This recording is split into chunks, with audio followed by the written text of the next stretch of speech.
Hello everyone, welcome to Onyx Earth Tarot. Everything you need to know about me is in the description box below. So we are back with another pick a card reading. It is timeless, it is love-based, and it is 18 plus. Our cute little thumbnail is seasonal. It says their snuggle season, but it is truly a timeless reading. This is simply a fun, creative way for you guys to select your pile since you like it so much. But this is just a timeless how they think, how they feel reading, and the journey. We'll just kind of see what your person's space they're in and then how they're thinking and feeling of the connection, and then we'll get their 18 plus thoughts at the end of each pile. So I am not going to delay it any further. This is the point in the reading in which I verbally describe each pile, just in case you are visually impaired or if you simply like to listen to me describe the piles. So pile 1 is a hot chocolate white mug, and it is covered in a cute little snuggle gray colored sweater thing. Okay, it's like little sweater covers for each mug. Okay, pile 2, it is a colorful little snuggle for the mug. And then pile 3 is a red and white little snuggle for the mug. And then pile 4 is a beige or tan cream colored snuggle for the mug, okay? Now I will give you a moment to meditate on your selection. And if you need more time, go ahead and pause the video. All right, pile 1, if you selected the cute little gray snuggle mug, I'm just gonna call them snuggle mugs, the gray one, then this is your reading. I'm gonna pull a card from this deck, a card from that oracle deck, before we hop into the tarot so that we can get just a vibe for your person's overall energy. And then we'll hop into that psychic tarot specifically, and then we'll power through those other oracle decks that we have to see what's going on with your connection. And this could be a past connection. This could be a current connection. This could be your next connection, okay? So let's see. Pile 1, the gray.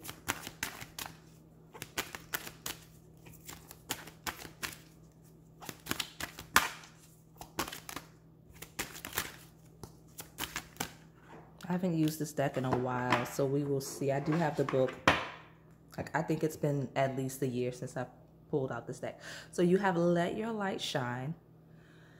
So your person, 45 is a 9. So kind of like a completed cycle, but your person's really trying to ground themselves. Like Let Your Light Shine says that they're trying to find their personal fulfillment, what it is that's going to make them happy, and also they're taking the active steps to kind of establishing a foundation, a routine to do those things, okay? I say that because we have a person in meditation, someone that's very grounded, someone that's very centered, and they are channeling their energy into this heart, right? This vibrant heart. So really being more open as well as receptive, but a lot more giving and nurturing and sending of love and affection. So if your person's normally guarded or closed off, they're working on opening up in that way, okay? Let's see. Sensitivity, and I do take these as they fall. So with sensitivity being slanted to the right, that is outgoing energy, right? Finalizing, stabilizing energy. So this person's definitely working on becoming a lot more sensitive. They've actually been on this journey for quite some time, whether you realize it or not, whether they've been open about it or not, but working through feeling and sharing and being a lot more expressive. They're stepping into an energy of mastery as it relates to this, okay? Becoming a lot more sensitive and just giving, especially with the rose. The rose is like a giving. People associate roses in my culture with like a gift, right? So it is something that this person's been actively on a journey of. We will look at the bottom just to see, and then we'll hop into that other oracle deck. Okay, exactly. So I will say, slant it to the right like that. That is I know that is not my alarm. What is that? Something's going off and I have no clue what it is. We're going to ignore it. It's like an alert. It's not any alert that or alarm that I have in here. It might be just coming through the wall. I don't normally hear my neighbors, so I don't know what that is. Whatever. It is some kind of alert, so be on high alert, or maybe you'll get a message soon. Whatever. It is now 3:33 on the time as I say that, so communication is coming through from this person, okay? Yes. And now I got messages coming through my phone. Like, wow, your person's coming in really hot, Part 1. Really hot. Like, I have messages coming through my phone now. I heard some weird alerts just now. And yeah, whatever. Soul name. Okay. So this person does feel like you're their soulmate. And it's like the soul name. I do kind of vaguely remember. It talks about knowing who you are at your core, right? Let your light shine. Knowing who you are at your core, and being very authentic and expressing that energy, being very honest and very transparent about it. But you can't be that way until you find it within yourself with this number 1 card, right? And I do feel like, because we're looking at this person as it relates to this connection, that they do see you kind of like as a soulmate, or at least as someone that is very critical in their life, because you've kind of pushed them on that ascension to this light energy, right? So let's see what we've got here. For pile 1, your person's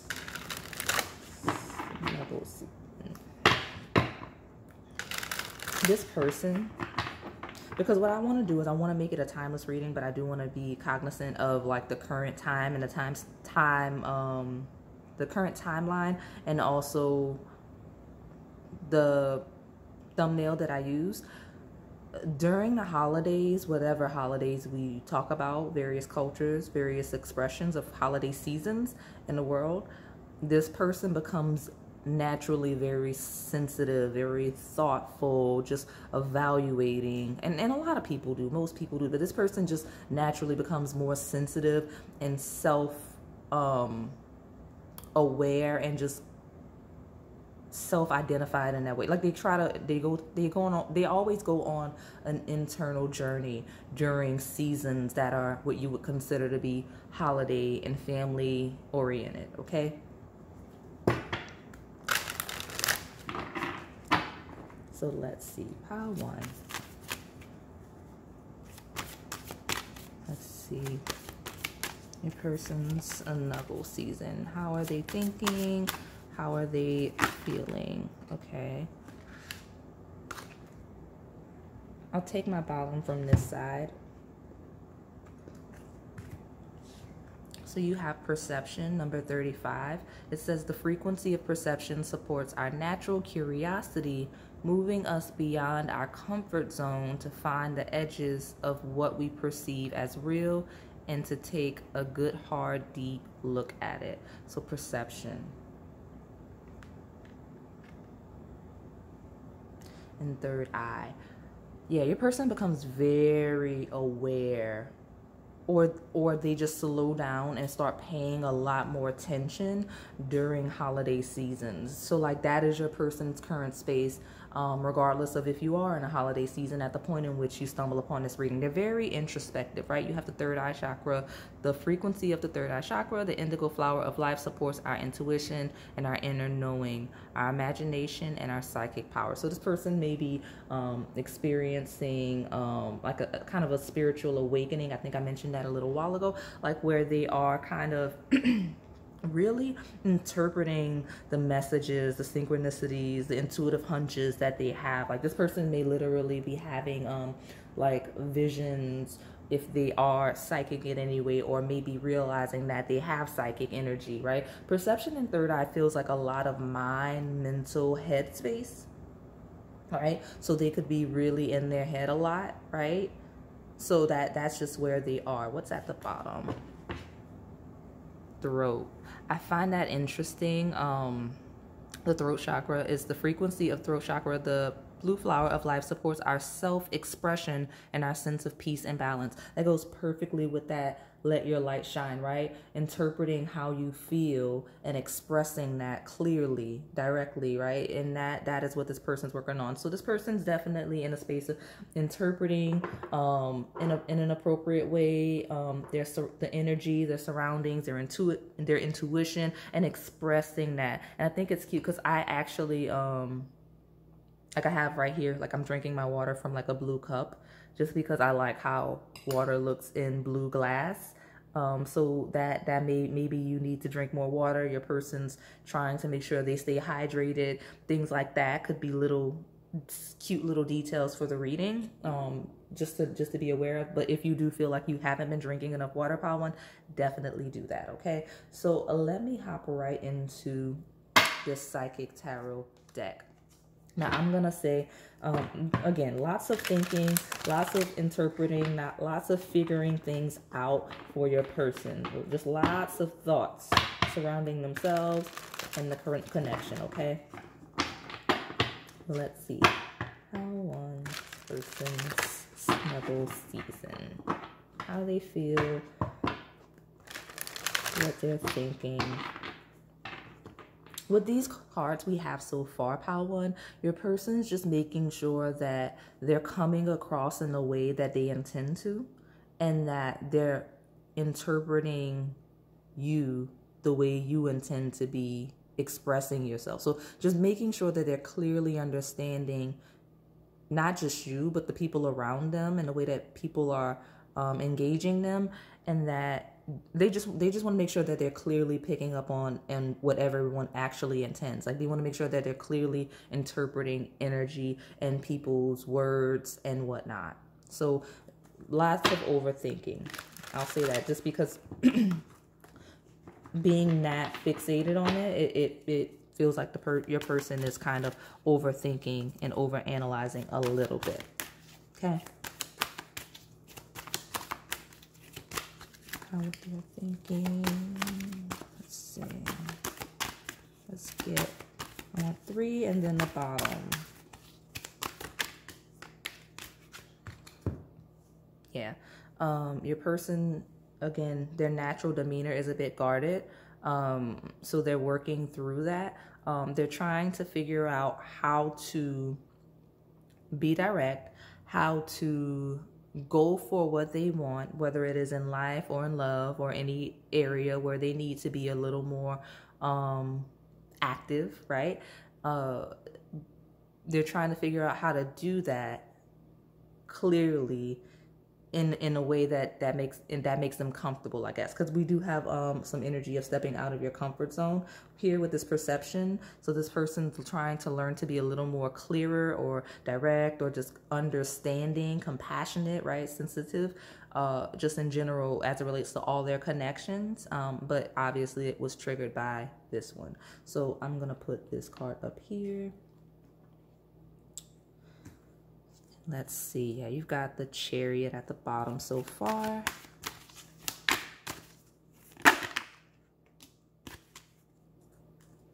Yeah, this person's, if this is a no contact situation or a very slow connection, like if your person's been very passive, they're trying to gain the energy of pursuit. Like I don't know another, like I don't want to say pursuit, because if you're already, even if you're already in a connection, this person's trying to become a little more engaged, a little more active, a little more reciprocal in the energy of your expression, just because that's where their headspace is during this type of season, okay? You do have the Two of Cups, which is spiritual union.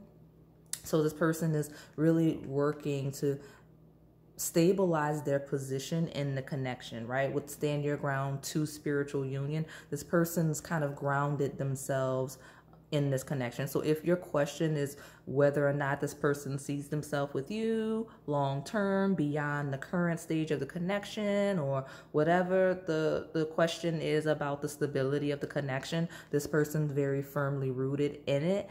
If there's distance, it's because of this soul name finding, figuring out what they want, figuring out how to clearly express themselves, making sure that they're interpreting other people's energy appropriately. That's where your person's is. But spiritual union here with the Two of Cups, it shows that for the most part, you two are aligned, and that this person is just really trying to make sure that they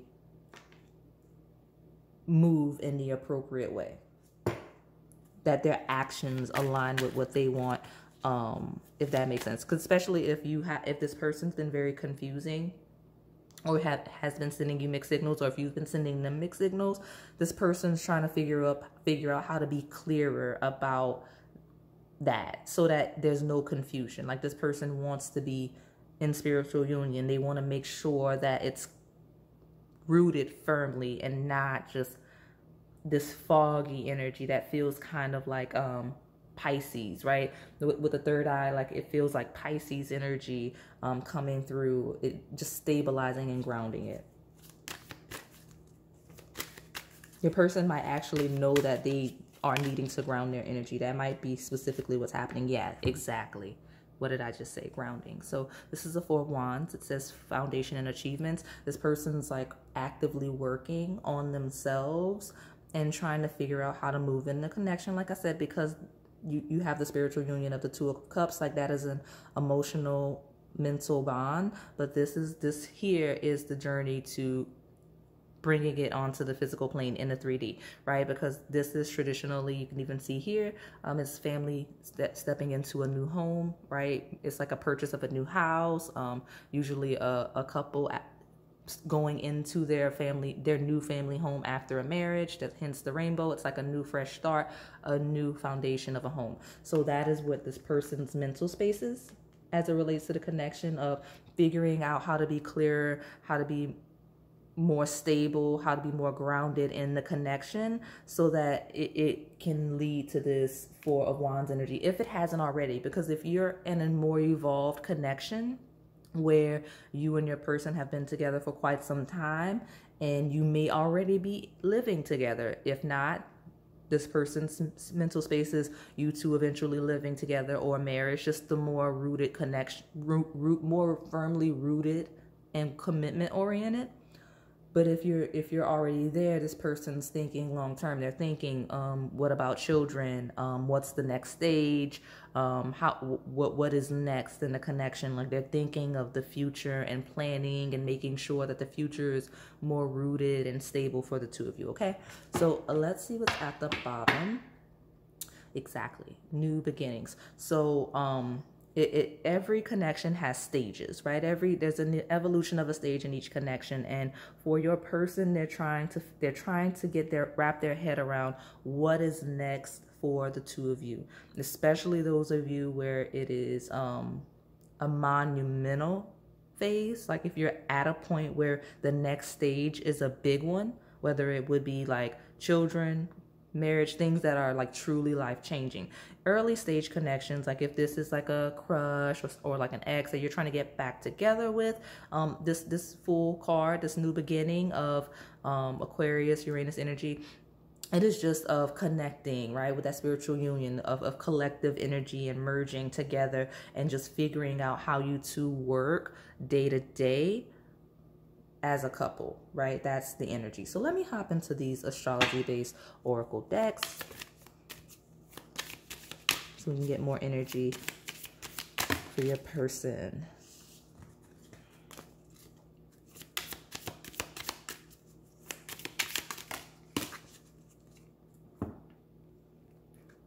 I'll let you look at these. Productivity in reverse, rest, and new growth. So if that's some energy that, right, your person may be pulling back. I did get that, like kind of working on themselves. Like there's this consciousness of you and the connection, right? There's this awareness, right? It's even if it's a brand new awareness of it, but they know that there's some things that they have to sort through within themselves. And so that may be the pause if you're experiencing a pause. If you're not experiencing a pause and you just notice the shift in your person's energy, just overall, like they're still present, but there's just something different. They're working through their own spiritual ascension, okay? So let's see what this card is. Support, number 33. I think that number was relevant earlier. So this person's thinking of support. Like, that's a huge theme as it relates to the connection and how this person is thinking and feeling as it relates to you too. So support. They're feeling like,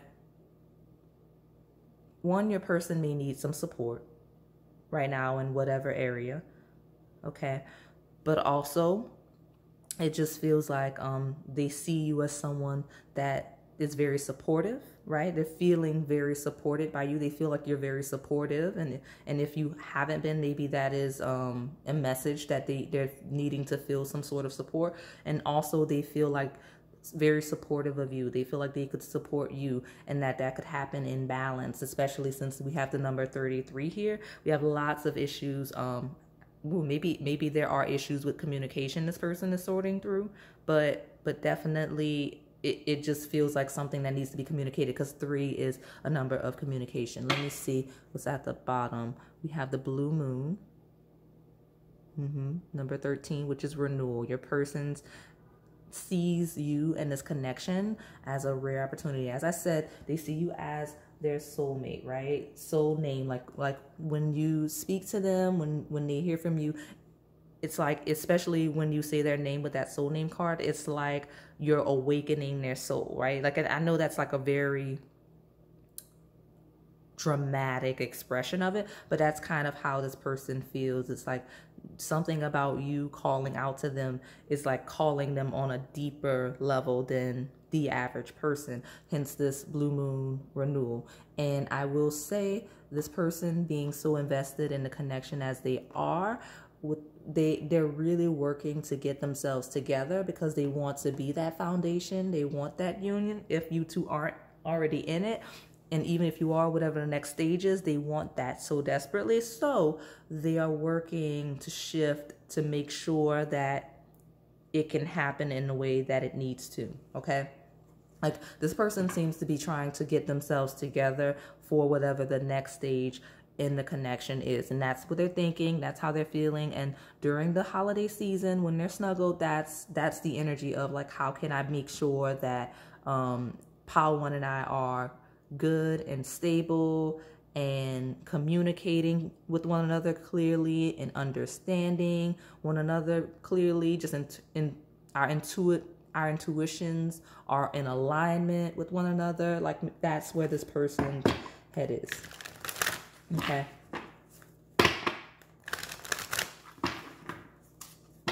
Let's see. Pile 1.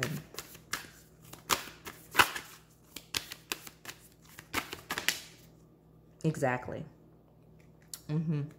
Adjustments are required. Third quarter moon, almost there, right? You've got 2 cards slanted to the right, and then you've got adjustments are required. This person feels like they're not quite ready, but they're almost there. Their head is in the spiritual union. It's in the stability, but they're working through some things. That's where their head is, especially those of you in no contact, those of you where there's distance, those of you where there's conflict, okay? That there's adjustments. This person's adjusting. That's where their head is. They know that they need to adjust, and that's what they're working towards, okay? Let me see what's at the bottom. South Node, don't let your past hold you back. Now, in this perception card, it does say the frequency of perception supports our natural curiosity, moving us beyond our comfort zone, right? So it's this person's working through their comfort zone, what is familiar to them, what they're used to, and evolving beyond that to grow and advance and develop, especially as it relates to romantic connections, okay? So definitely this person's very comfortable in their South Node, very comfortable in their past, and they know that they have to adjust into this new Aquarius, right? New beginnings, right? Into this new beginning that could be with you, whatever stage of the connection it is. That's where their head is, okay? Working through that. Where am I gonna? I think this is somewhat visible. I'm knocking. I know I'm knocking the camera, but I want to make sure that I have space for everything on the table. So let's see what else we've got with your person.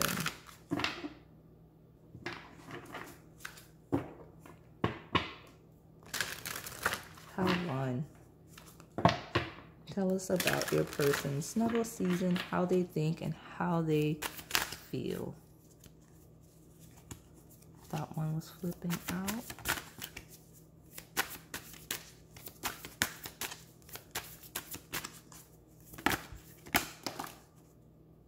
I'll take that one. I'll take this one that fell, but I'll let you see these.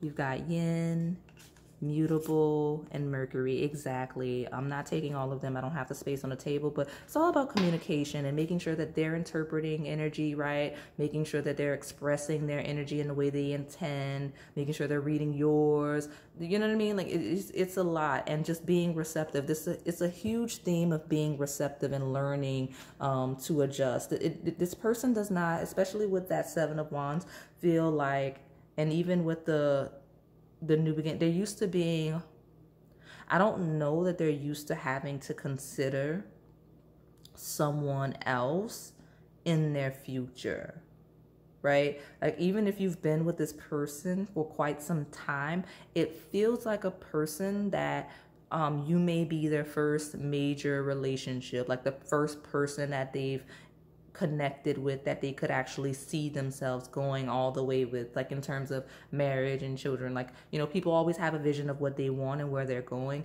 but it doesn't become real until you have a person that you can actually see that with. So I think for a lot of you here, Pile 1, this person's just knowing that, I guess, you're the one, right? Like that's how people describe it. And so they're really trying to clean up any loose ends, any things that could become issues in the connection, any shadow aspects they feel are holding them back, holding you two back from progressing. And that's what they're working through. So let me see what this is. I love that. Okay, now I have to move the deck. Yeah, I have to move the deck because I'll put it on top of the throat chakra. I'll move New Beginnings, and then because I want it to be in frame. So you do still have the don't let your past hold you back. And then we have a North Node energy. Let's clear it up. There it is. Destined to have.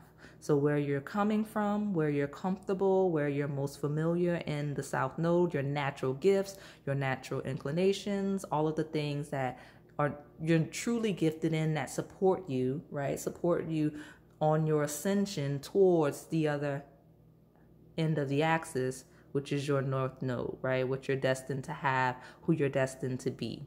Okay, and there's a lack of clarity here for your person because now the cards are not showing up very clearly, but I know that is New Beginnings, so we will adjust. There we are. You can see the 0, that it is the Fool card. So yeah, this person's trying to see where they're headed, and they see you very clearly in that, and they know that you're a pivotal part of that journey, and they know that you're meant to support them, and they're meant to support you through the transitions, through the transformations of life going forward. They're just trying to see how that plays out in real life, right? Like it's one thing to have the feelings, it's one thing to have the understanding of the feelings, but it's another thing to put it into action, to root it into the physical plane. And that's where your person's at. Okay, so water, spirituality, emotion, intuition, and compassion. We mentioned compassion earlier. The water signs are Cancer, Scorpio, and Pisces. Your person's truly trying to understand their emotions, understand your emotions, become more emotionally expressive. This is not a person that is used to dealing with feelings. Okay, and part of their journey in this life is learning to work with that in this North Node energy, is learning to connect with other people more effectively, learning to feel more effectively. So that's how your person's maneuvering this current energy, right? Like that's their current space. So let's see what Melanin Pop has to say. I'll pull a card for Melanin Pop, and then we will hop right into those love-based oracle decks. I have 4 of them, and then I'll pull from the last 2 that are the erotic decks, okay? So pile 1.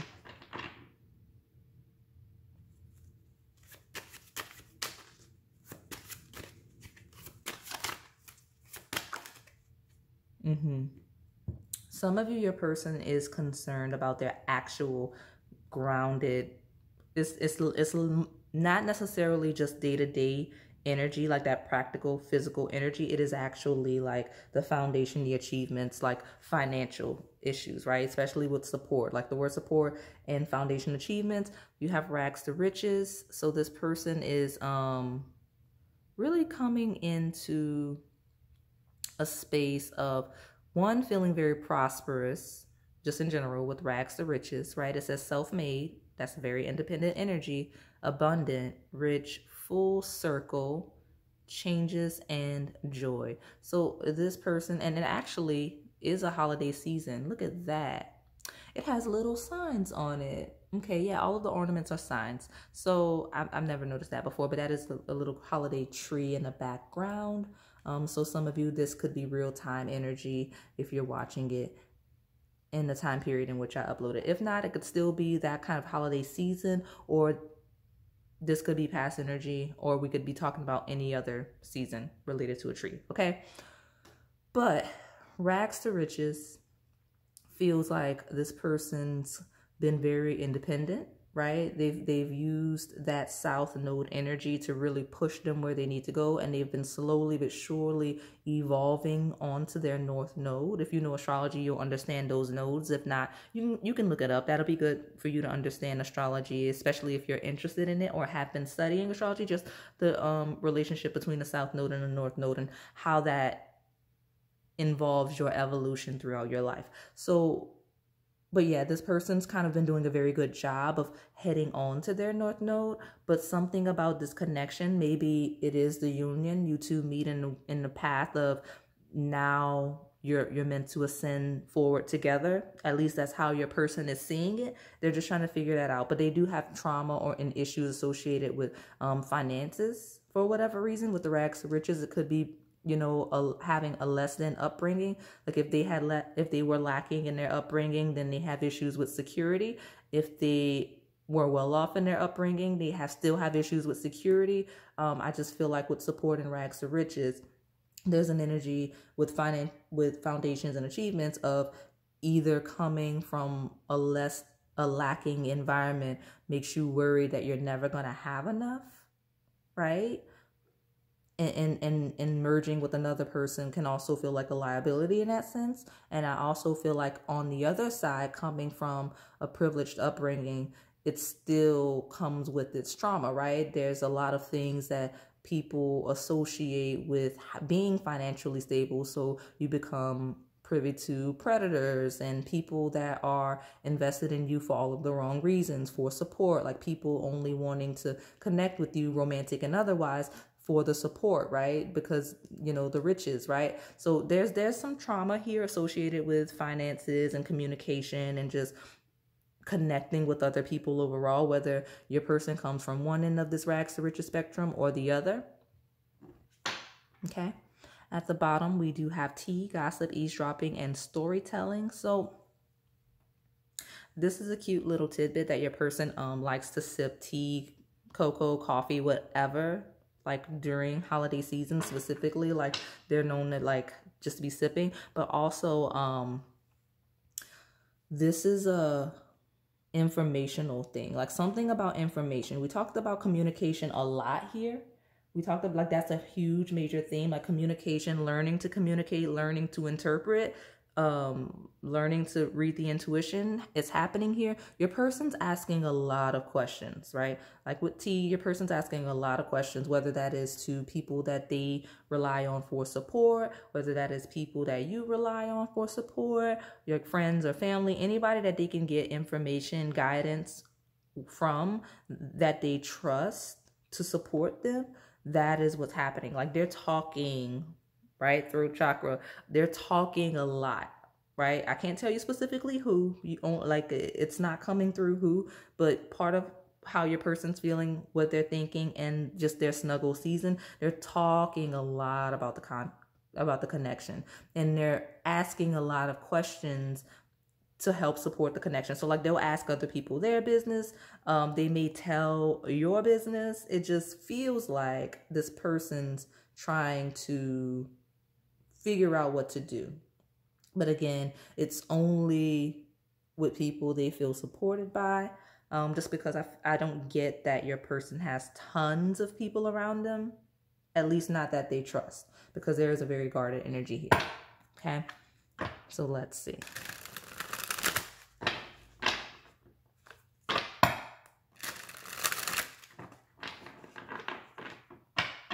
But this person, for sure, just they see until death with you. Like, I know that is like a very final way of saying it, but that's how they see it, and they're very invested in that. Okay, they're very invested in making sure they're in the right space to see it through. Some of your person's definitely focused on their money and building more of it. Let's see what's happening here.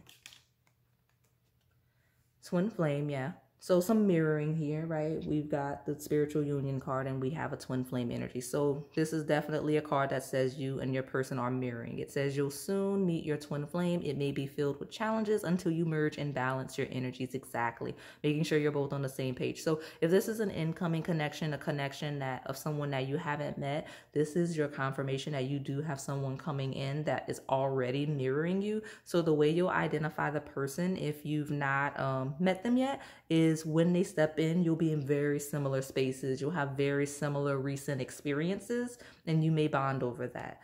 Others of you, this is not saying necessarily that it is your twin flame. It may be. If you like the labels, roll with it. It just says that you two are mirroring. You're very similar and different in ways that make the connection not difficult, but it is here to evolve you in ways you'll both have to adapt and adjust.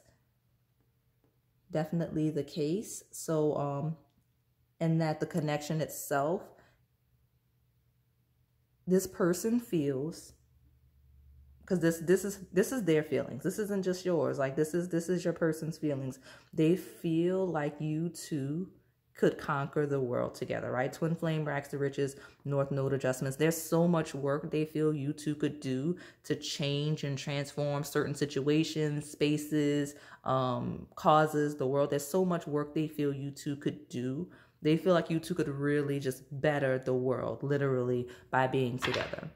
And they think about that, and that's why they want to be their best version of themselves, stepping into the connection or furthering the connection, evolving the connection, taking that next step. That is why they are really self-focused right now, because they're not, how they're feeling and what they're thinking about, they're thinking about themselves, but not from a selfish me, myself, and I perspective. It is, how can I be the best version of myself for pile one? That is where your person's headspace is. So let's see what's at the bottom, long distance. So that is your confirmation, especially if there's distance or if you haven't been talking, or, you know, if they've just been detached, right? It says it may be tough to keep the love alive, or they live in another location from you. Try to stay positive. So that is the distance, is this person trying to really just figure out what they want and how to go about it. So let's pull from some more love-based decks, because this is my no contact pile. Not saying all of you are in no contact. I just feel like your person may be a little detached in distance. So like, if you saw this reading and you wanted to see, because you're not getting, like, they're not communicating clearly or effectively. If they are communicating, they know that they're working on that. Okay.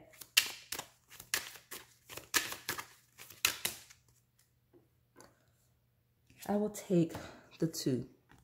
Past life relationship. You have known each other before. So some of you, this is your confirmation if you're looking to see if this is your ex or someone you've been dealing with. But others of you, it just feel, this is how this person feels. They feel like they've known you before. They feel like your person feels deeply spiritual, but even if they aren't, they're becoming more spiritual as a result of the connection, because there's just so many things about the connection that they just can't explain. They feel like they've known you before. They feel like so deeply for you with this past life relationship, twin flame energy, that they truly don't understand it if you're not spiritual. And if they are, that is why the twin flame card came up, because in their mind they're like, this has to be it. But yeah, you have forgiving and learning. As you release and heal the past, you experience more love in your present moments. So yes, your person's working through their baggage. They know they have baggage, right? They know they have baggage.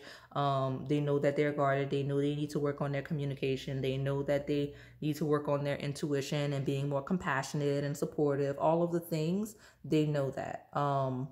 They're working through it. Especially since I talked about like the energy of like being guarded, standing your ground, and protecting yourself against people that may want to take advantage of you, right? Like I said, the rags to riches, this feels like a fear of being taken advantage of, and like never having enough, or never or people only wanting you around so that they can have enough. Either side, it's just working through that trauma this person has associated with that so that they can progress the connection with you. Let's see what's at the bottom. Let go of control issues. Exactly. Allow the situation to unfold naturally. Could be your energy, could be theirs. Something about control issues. It's that time of day where I'm gonna need to adjust the lighting, but it's okay. It's still early. So with let go of control issues, this person's trying to figure out how to release control, right? Unfold naturally. And they're also hoping the same for you. So like I said, letting go of control issues and just kind of surrendering to the connection, if that makes sense. That's where this person's energy is. So let's see. If you're in no contact, or if there's distance, the next time you talk to your person or see your person, the energy is going to be very different. It's like a transformation that is happening currently, as you're getting the reading, whenever that is, the next time you speak to your person, totally different energy. I don't know what the energy was previous, but something about the energy is going to be totally different in a good way.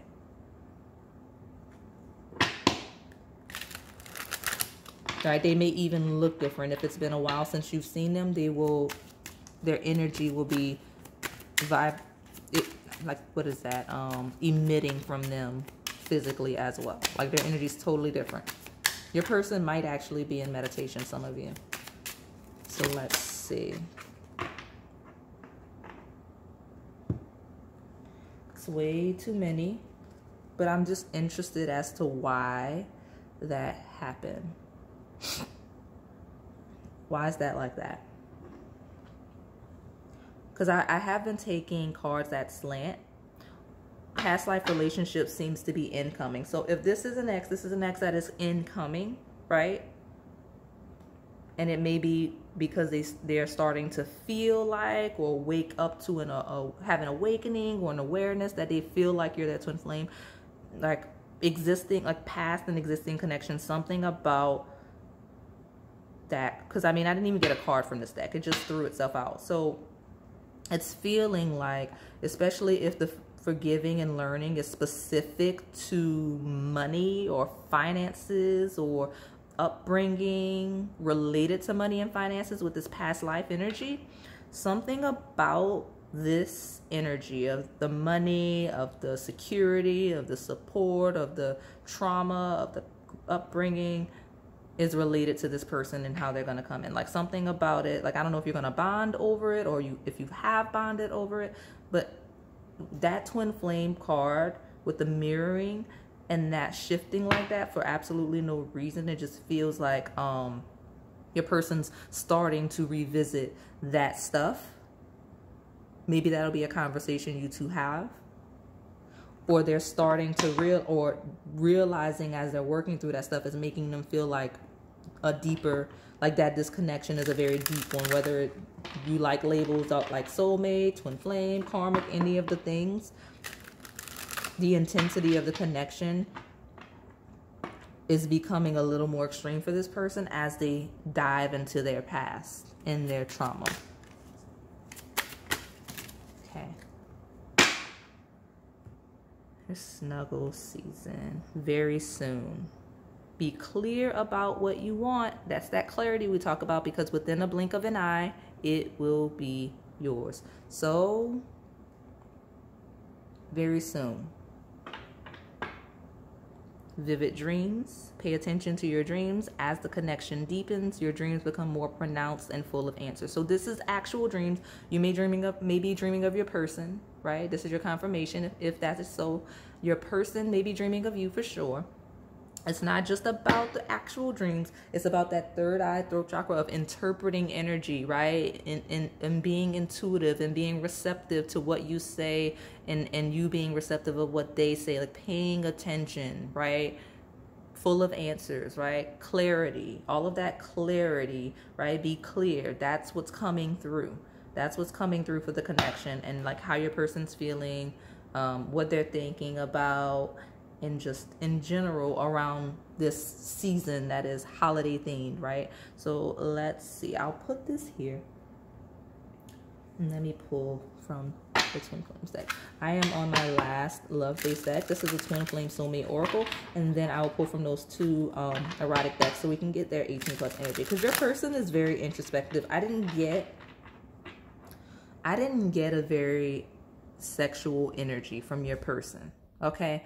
Not yet. It's not that it doesn't exist, because it does, like, right? Like there's a lot of energy that shows the sexual attraction, but that your person's not in a space of like trying to have sex with you. Your person's in a space of trying to stabilize for you.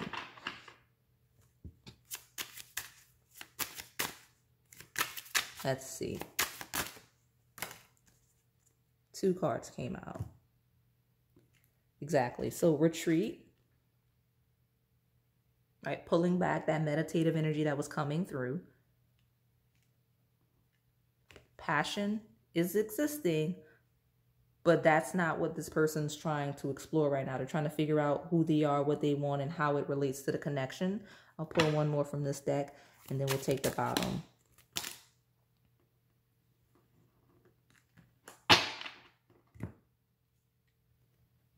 Flighty. Okay, so flighty is in reverse. So this person is not flighty, right? If they've been flighty, they've retreated to kind of figure out what it is they want. Like they're lacking in passion in their day-to-day life, and they want to figure out what they can do. Like they know this connection is real. They know they have intense feelings, but they're trying to find their own personal passion so that they're not flighty in the connection. Like something about the connection, if they've been flighty, they're working towards not doing that. They're grounding themselves, right? They're retreating so that they know how to feel and express. Remember, I mentioned earlier, this person does not handle feelings well, right? So passion is very scary for them, right? Any extreme emotions are very scary for this person.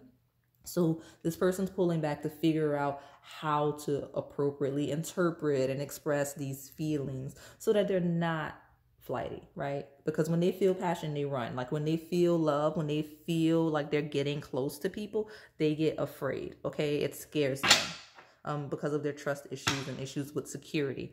Golden moments, okay? So yeah, this person,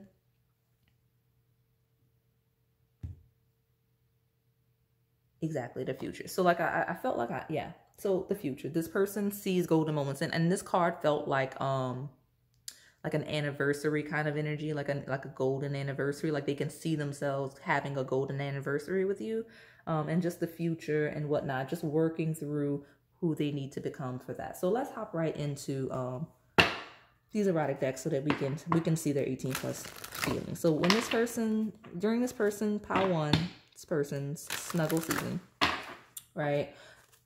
What are their 18 plus thoughts? Like what are their sexual thoughts as it relates to pile 1? Tell me about this person's sexual thoughts as it relates to pile 1. Thank you. And I do have that other deck. We're going to pull a bunch. Okay, memories and remembrance. So there's a lot of past energy, past life, South Node. If you've, some of you have had sexual energy before. I said sexual energy.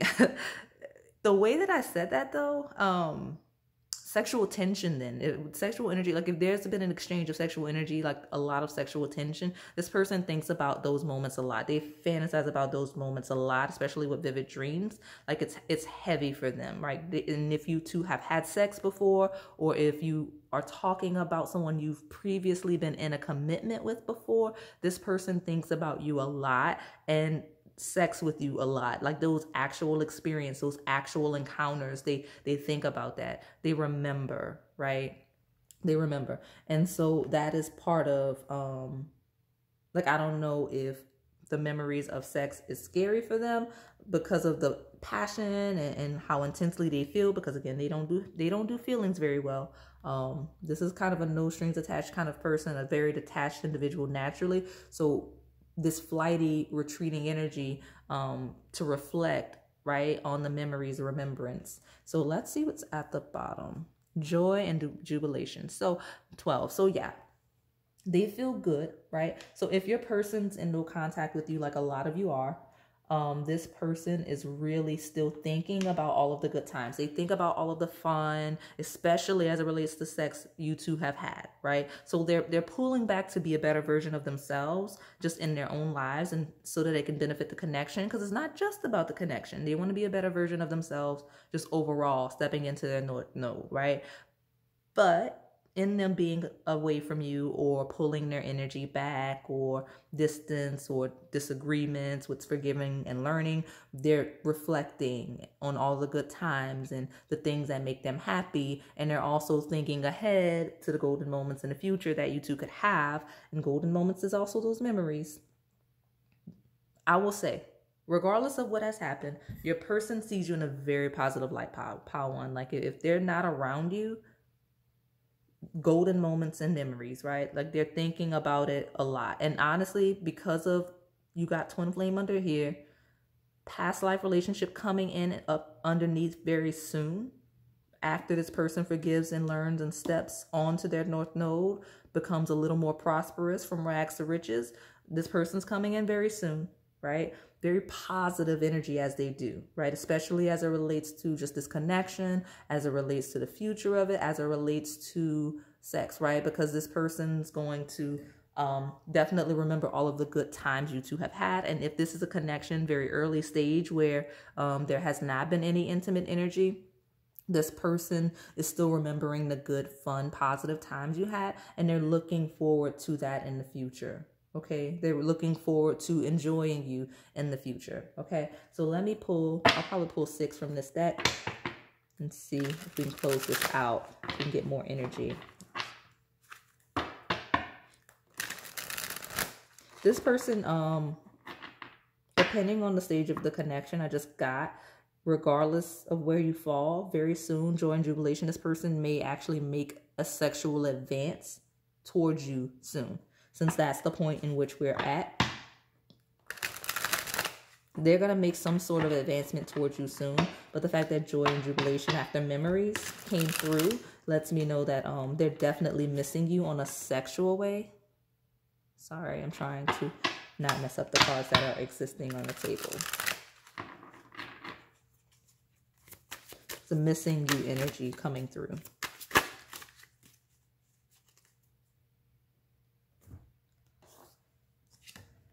Entangled feels like one, overthinking energy, like someone that is very in their head, but it is also wrapped up. So like we did mention, like a snuggle season, this person probably likes to be wrapped up. They may want to be wrapped up with you, right? Entangled is a clingy energy. This person may come in hot and wanting to be close to you all the time, whereas they may have previously been detached and whatnot. But this entangled feels like someone wanting to be all under your skin, literally. Okay, so that is this person's sexual energy towards you for sure. This is a unicorn stone, may be relevant to your connection. So let's see, show your wild side is at the bottom. Great energy. Yeah, this person's gonna come in really fun, really passionate when they come in. You have obsession. So this is this person's energy. They think about you all the time.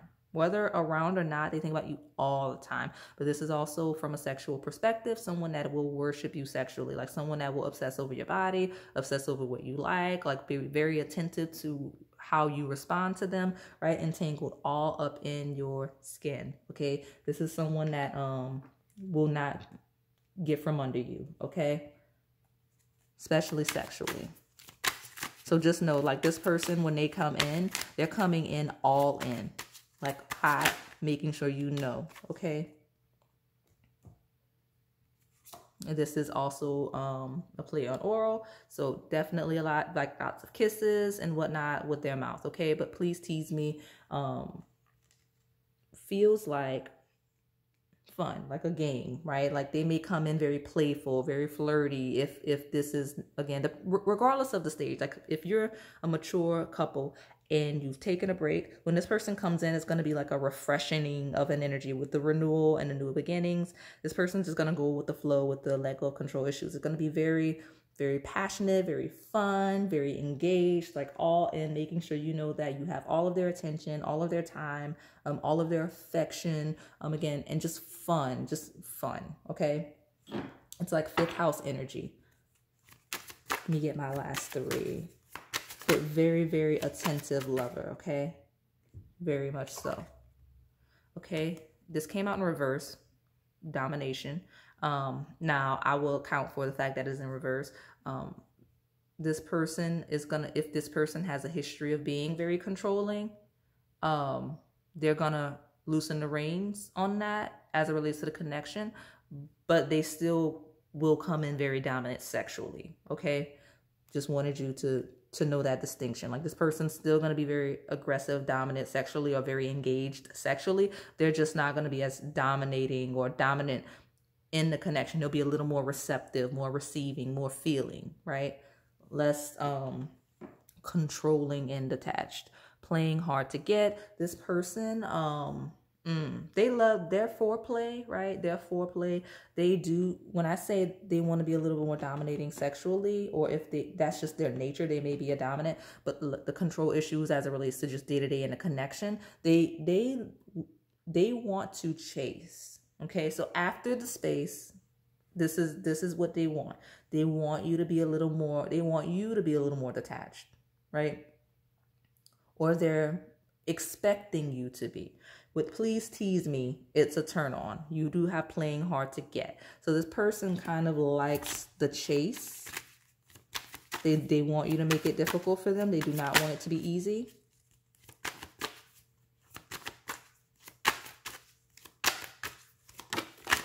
Okay. Some of you, it is your confirmation again that this is your ex, sex with your ex. Now, some of you, this person is obsessing. Again, a lot in their head, they're concerned that maybe you are having sex with an ex, especially if there's a distance and they don't know what's going on with you because you're not in communication or you're not communicating as much. They're concerned that you're having sex with an ex, and it kind of makes them want to be a little more dominant and aggressive. Not necessarily in a toxic way, but too self-conscious. So if you haven't heard from them, that may be why. Let me see if I can get another one. And then we'll tie all of this together. Here we go. I mentioned kisses earlier. This person's very kissy. Very, very kissy. Love to use their mouth, especially as it relates to sex. This is a person that loves to use their mouth, okay? And they love to be kissed as well, right? So this is an energy where this person, lots of energy here. If you know your person is jealous, right, with obsessed and sex with your ex, if you know this person is the jealous type, they're very concerned that you may be like discreetly being with someone else romantically. Okay, that's where their head is. And it's kind of making them want to chase, and they're obsessing about it, and they want to be up under you. But like some of you, that is the energy. Others of you, if this is an ex, they're thinking of how to kind of wiggle their way back into your life from a romantic perspective. If this isn't already how they've been engaged, like they're going to discreetly try to ease their way in. And when they go for it sexually, like they plan, that this is a mental energy, like they plan to kind of slip in for the kiss, slip in for the move towards sex. Like they'll make a direct sexual advance towards you, okay? Like if you're spending time together, they're just going to go for it straight up, especially if you're in private. So I feel called to pull two more. You do have feeling rejected. Your person may be feeling rejected, or you may be feeling rejected, but I do want two more. So want to make you scream. There's more mouth energy. lots of communication. This is a very vocal pile as it relates to sex. When this person thinks of sex with you, they think of like how you sound during sex, like how you moan, how you say their name, like the way that you talk them through it.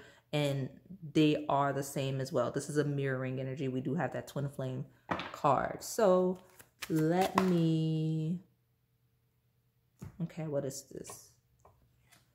It cut me off. So dirty talk, exactly. Like I was like, why, what is this card that cut me off? I wasn't ready. Dirty talk, exactly. Here's the mouth again, the lips, the dirty talk. So exactly what I was saying.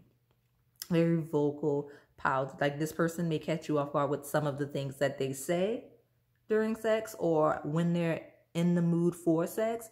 But I'm not gonna lie, this is a pile that feels like this person's gonna try, like once they come in, I think I mentioned earlier, the energy is gonna be totally different when they come in, right? Because of this person is going to be very like direct, like very clear in what they want. And once it gets to the stage of sex, depending on where you all fall, like very direct, very clear, very aggressive, very dominant, okay? The bottom you have going to make you mine. This person is in, when they come in, if they're not in already, or when they speed up, it's going to be direct pursuit, okay? Going to make you mine. That is the direct energy. And this person is dominant sexually. You do have ready for a booty call coming up. So it may be like on a whim. They may call you spontaneously or reach out to you spontaneously or show up or just, again, in the moment, get caught up in the moment. But it just feels like a very soon popping up on you kind of energy. Like something about this person next time you see them or interact with them, that's not the reading, but for whatever reason, next time you see them is coming through for you, pile one. It is going to be a very different energy. Okay. Very different energy. So I'm going to wrap this up. It's getting pretty long. You're almost at an hour. So that is all I have for you today, pile one. Hopefully it resonated. If it did, please like, comment, subscribe, and hit that notification bell so you can stay in the know on the content we post here on this channel. Thank you for watching. All right, pile two, if you selected the rainbow colored snuggle mug, then this is your reading. So I want to say, as I was shuffling and cleansing and preparing for your pile, I don't know if it's your energy, your person's energy, or both, but it's a very, it was a little sad. It was a little solemn. So like, hopefully everything's okay. But it was an energy of constantly feeling like you're doing something wrong or just not being on the same page. It was a very insecure energy of making sure you're always doing the right thing or coming across the right way, or fear of doing something wrong, or constantly feeling like you're doing something wrong. Like that's the energy that came through. So hopefully everything is good, but we'll tap into it. I feel like your person may be very much in their head, but we'll cut through and we'll see. So let's see. And as I said in pile one, this is relevant for past, current, and future connections. So the way that you can apply it if it's future is if you can apply this to how your next connection, like your next person you're connecting with, feels. Okay. So I'm going to pull from this oracle. Then I'm going to pull from that one. We'll hop right into that psychic tarot and power through those other decks for clarity. So let's see how your person's thinking and feeling. I do have a few love-based oracle decks, and I have 2 decks at the end specifically to channel that 18 plus energy and how that is coming across in your person's thoughts and feelings and possible actions. Okay, so let's see. Pile 2, tell me about pile 2's person. Their snuggle season. Okay, how are they thinking? How are they feeling? Give me a message, please.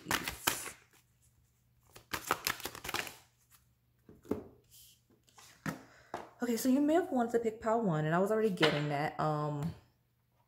This unicorn crystal, very pretty, yes.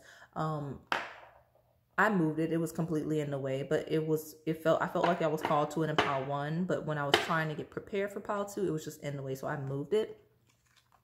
but grounding. Your person's in an energy of grounding. So they may be kind of all over the place. Their mental space may not be the clearest. Like again, they constantly feel like they're doing something wrong, or that they're not doing what they need to be doing, just something like that. But they're grounding, right? Rooting themselves firmly to earth. So that is where your person's energy is currently, especially if they've been lacking focus, right? With this in the reverse, especially if they've been lacking focus. So they're just trying to get themselves firmly rooted, especially since focus in reverse feels like someone that's in their head overthinking, can't truly focus because there's so many thoughts and they can't prioritize and whatnot. If that's your person's energy, if you feel like that's where your person's space has been, that is what their energy is. They're grounding. Okay. Nourish. 32. So in reverse, right? Nourish is in reverse. And I am taking, this deck has various shiftings. I'm taking reversals for this one. This person hasn't been living a life that is sustainable. It's not a life that has been healthy. It's not a life that they've been able to really make sure their needs are met. So this is where your person's at, your person's thinking, feeling. So these first cards will kind of be where your person is and will very specifically pull into the connection. But your person's grounding, they're focusing, trying to nourish themselves and give themselves what they need, not only to be fulfilled, but to literally survive on the physical plane, right? You have two earths here. So being rooted in earth, rooted physically, right? That grounded energy. So this person may have not been drinking enough water, not be eating enough, eating the right things. And it's kind of been aiding in that lack of focus. So they're trying to clean that up and get themselves rooted. So let's see what's going on with your person, how to. Tell us more about how Paltu's person is thinking and feeling. So far, during like holiday seasons and like seasons where people cozy, snuggle, and are closer to family, it grounds this person and it brings them down to thoughts that they've been neglecting, like the lack of focus. It's like areas that they should be focused on in life that they haven't been. Situations that they should be nurturing and nourishing, but they haven't. So like they're kind of in a space of like, how do I ground myself? How do I make sure I'm getting what I need? Like, how do I nurture connections and whatnot, right? Because this grounding energy feels like they're being brought down to reality during the holiday seasons in a way that, yeah, exactly. Look what's at the bottom already, root chakra. So like that is your root of your body, your physical core, right? So I say core, but the foundation. So yeah, this person's thinking about their roots, whether that is ancestral roots, whether it is their future, like planting seeds, like trying to see what their legacy is gonna be, like their family, where they're headed. It just, this person's finally bringing to the forefront, they're putting their attention in places where they've been neglecting, areas of their life where they know they need attention to be fulfilled. Like they're not fully nourished. They're lacking in some areas, right? They're not as healthy in some areas, and they're trying to figure that out, whether that is their actual physical body, whether that is connecting with other people, you know, establishing a routine, you know, their work life. Something needs attention. And honestly, with the theme of this video being like the snuggle vibes of the season, it feels relationship and physical body based, right? With the grounding, like roots as in connections, how you connect to other people, whether bloodline or not, and like your physical body in and of itself. So that is kind of where your person had been neglecting. They hadn't been focused on that. That was hot. I wonder if I wasn't looking at the camera, so I don't know how it looked when it jumped out. Authority. Number 10. Frequency of authority reminds us that true authority is powerful, directed, and realized, yet receptive, wise, and loving. Your person's a bit rigid. Not gonna lie. They are a bit rigid, but they recognize that that's where their thoughts go. They become they begin to reflect and whatnot. And in this focus, right, they're very focused in some areas, right? but they're completely all over the place in other areas, and they realize that. Okay, that's where their energy. So they're trying to find that balance, right, of their personal power, right? So they want to make sure that they're clear, powerful, direct. It is coming across similar to Power One, but also very receptive and intuitive, right? And loving, right? That this is they're trying to be less hard. Like your person comes across as very hard, very detached, very firm, and not very open at all, right? So like even when they move, it's very fixed, right? Like there's a perspective, there's a goal, and they're very unwavering in their action. And they're realizing that rigid approach to life is not working for them anymore, especially with number 10, that is completion and the beginning of a new cycle coming through. At the bottom, dynamic. Exactly. You're going from authority to dynamic. Now, I will say authority and dynamic feels like someone that is really taking control, but not, again, in that rigid sense, in a conquering life and just really going at it head first energy. Yeah, but number 23, dynamic, with all of the colors, just like your mug. It says the frequency of dynamic supports our ability to harmonize between layers and aspects of different origin and frequency. It helps us to put together a reality that is made up of many different elements, both familiar and completely new, with ease, grace, and great joy. So this person is learning how to, one, assimilate, and also how to kind of consolidate, and also, what's the word I'm looking for? So I find it very interesting that this colorful card came out with your colorful mug. It's kind of learning to merge different perspectives, concepts. Like every truth is a half truth. Everything doesn't have to be so final, so certain, so fixed. So this person's learning to be a lot more adaptive, a lot more flexible, a lot more open and receptive to ideas and concepts that are not necessarily their own, like being firmly rooted in who you are, but also being open to growing and evolving, right? Like you have your foundation of who you are at your core, your foundational and your beliefs, right? But being able to coexist with people that may have differing perspectives and differing colors, right? Like all of the different colors of all of the different personalities, all of the different frequencies and energies in the world, like harmonizing. That's what this person's kind of focused on right now, is becoming a lot more dynamic and less one, right? Because that is number 23. So it's funny because you have this reduces to 1, 2, 3 steps, right? They're growing, evolving, but that reduces to number 5 of change and knowing how to exist and change and constantly dynamic environments and personalities and people. Like your connection may be very dynamic, whereas they're normally like very sure, and they're trying to figure out how to maneuver it. Okay, so let's hop into these. I almost skipped over the tarot. Let's go into the psychic tarot. I was going right into the astrology based oracle deck, so I'm certain there's messages there for us that we need. Let's see, how to your person's snuggle season. How are they thinking and how are they feeling? Some of you, your person kind of sees you a little bit as a distraction. Whether or not that's true,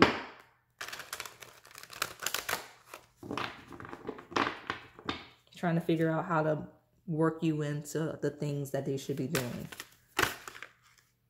Okay.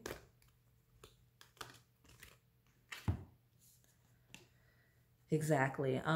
This is Taurus energy, like a foundation, very firm earth-rooted energy, okay?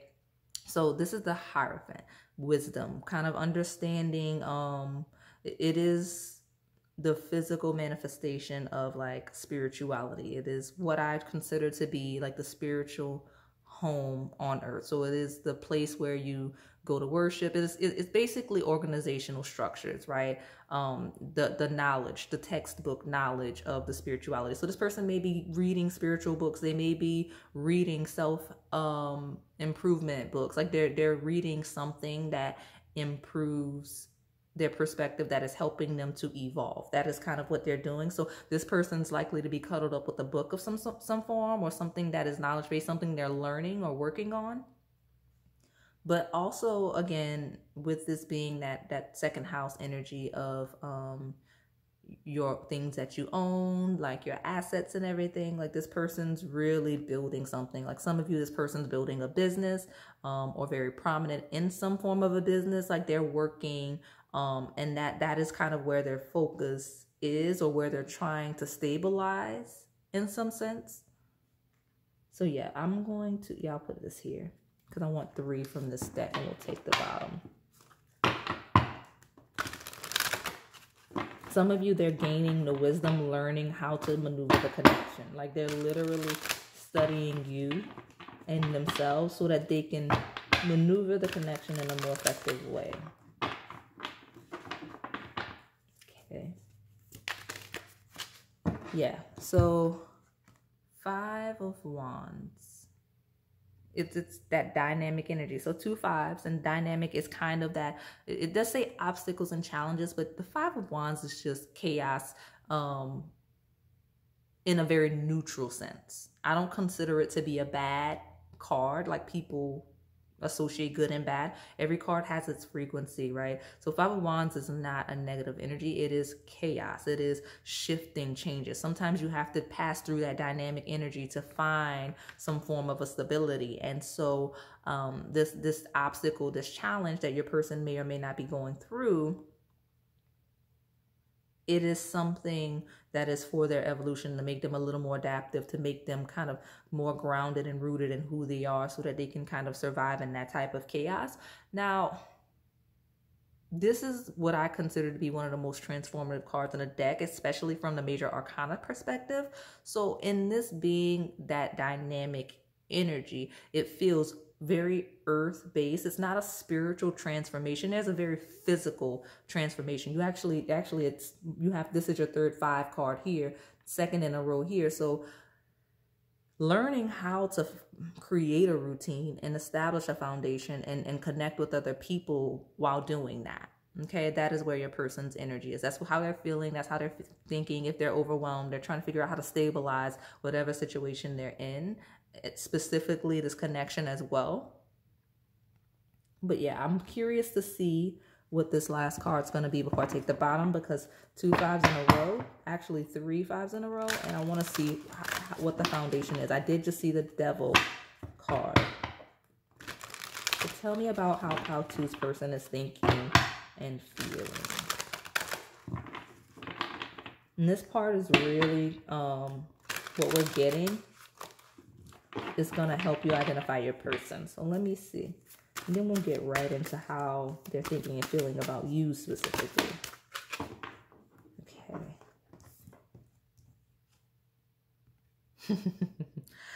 It's funny because, like, what is the synchronicity? Why is authority here twice? So this is the Emperor. So you've got 2 very masculine energies. This is very masculine, very action-oriented pile. But you've got authority. Okay, this is Aries energy, ruled by Mars.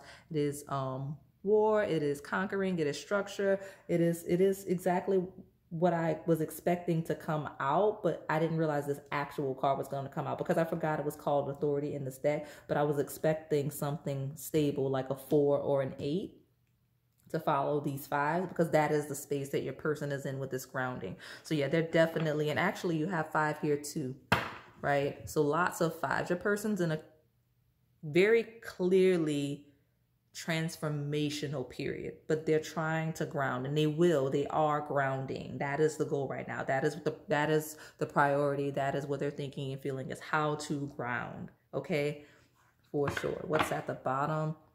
Number 20, the truth that is judgment. Very final, energy, okay? So judgment talks about a decision or choice that is made for sure, and there's no going back after that. So I see your person as stabilizing, regardless of the stage, into this connection. Whatever is the chaos surrounding the connection. Now, don't get me wrong, for most of you here, this energy is still in various areas. That's why we have the fives and the dynamic. It's not one area of their life where this energy needs to be grounded. It's not just about the connection. It's all like various areas, okay? It could be home, could be family, could be work, could be their personal development, their goals, all of the things they need, they're grounding in, especially with this judgment card, this truth. It's like it's done, right? Learning to be more dynamic, learning to stabilize, learning to ground, like it's done. Okay, so I don't know if that was the energy I was channeling at the beginning, where I saw your person coming through, very unsure, uncertain, constantly worried that they're going to do something wrong. This person's, if they've been hesitating, right? If they've been hesitating as it relates to the connection, they're going to come in very firm, very sure, very certain, because that's what they're stabilizing, that anxiety, that fear of doing something wrong, making the wrong move, saying the wrong thing, taking the wrong action. They're just going to do it. Okay. And not just with you, but in all areas of their life where things need to be grounded. Okay. So let me pull from these astrology-based oracle decks so I can see what's going on with you. How to in your person's feelings. Rhodonite, Tiger's Eye may be relevant for you. Support. So this is the card that came out in pile 1. It jumped out immediately. I'll pull another one just for us to have our own energy for this pile, but support. This person's creating a foundation of support for themselves and for you in the connection. But this is a person that really is, it's all about a foundation. That's what the theme is, where their headspace is. So let me get one more and I'll take the bottom.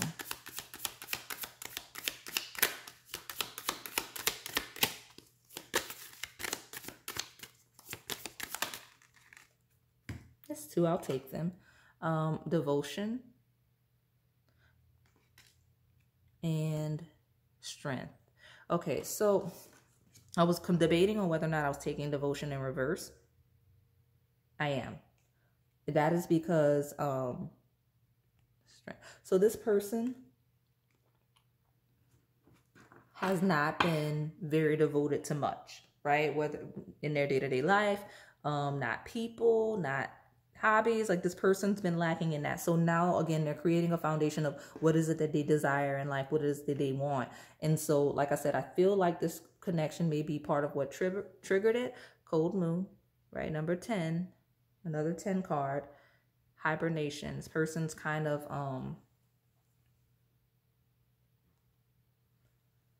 pulling back so that they can figure out how to be better at expressing themselves. Okay, because devotion in reverse feels like someone very committed, someone very dedicated. So with a connection, this person doesn't know how to do that romantically. This person doesn't know how to commit. Okay, that like they're learning that. They've never needed to commit to a person before, not on the level in which they feel they need to with you.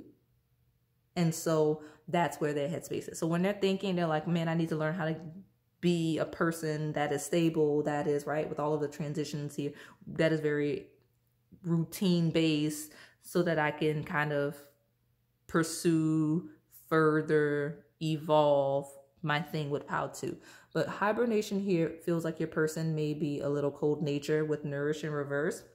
So they may like always wear a jacket, or they may wrap up in a blanket a lot because like something about them, they're feeling a little bit cold nature with this hibernation card. So it could be based on the things that they've been neglecting related to their health, I can see in some instances. So that is also an identifier for you, pal, too. Now, this person just feels like they're cleaning it up. I'm feeling the reason why this energy is doing this to me the way that I am is it's very, very similar to pile 1. So if you were called to pile 1, go ahead. But let me cut through and see where else I can find pile 2. Yeah, but the thing I'm seeing is that your person is not used to needing to be stable. and they're trying to work that out.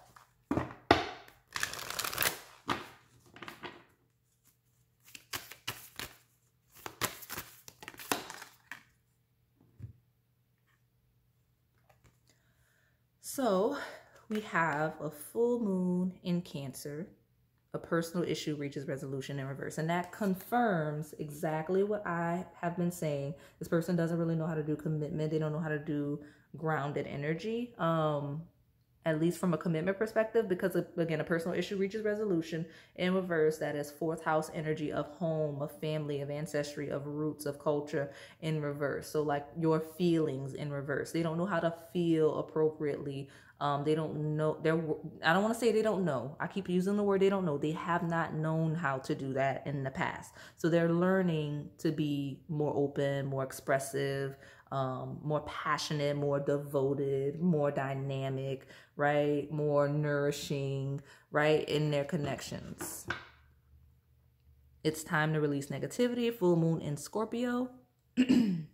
So yeah, it's exactly the energy. So that is also your energy of your 18 plus energy seeping through. Good for you. That is coming in early.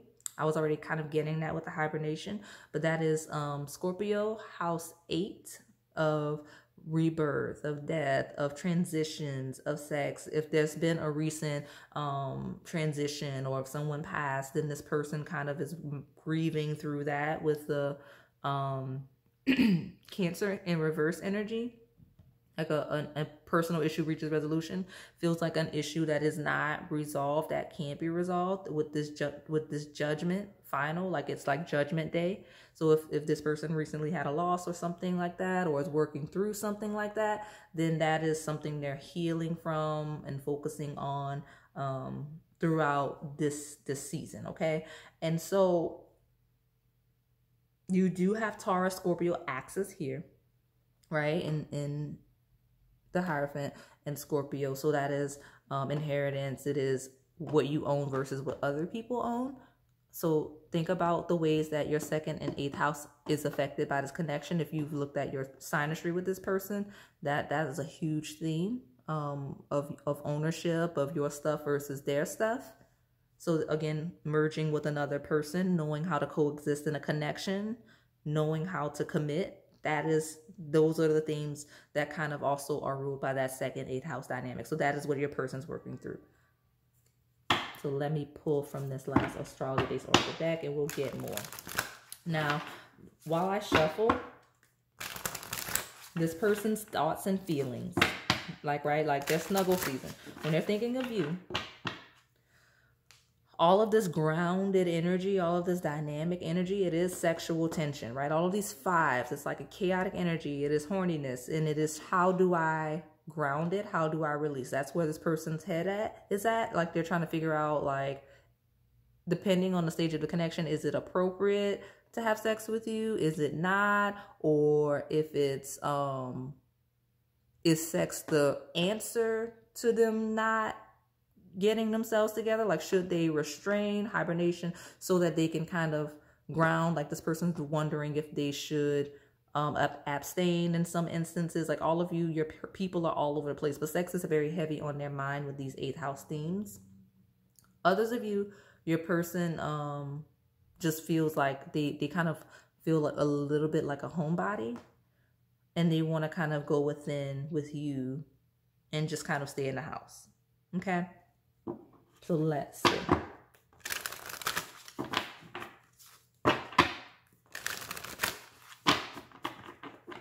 Some of the instability with your person, it is home and family based, okay? With that Cancer in reverse.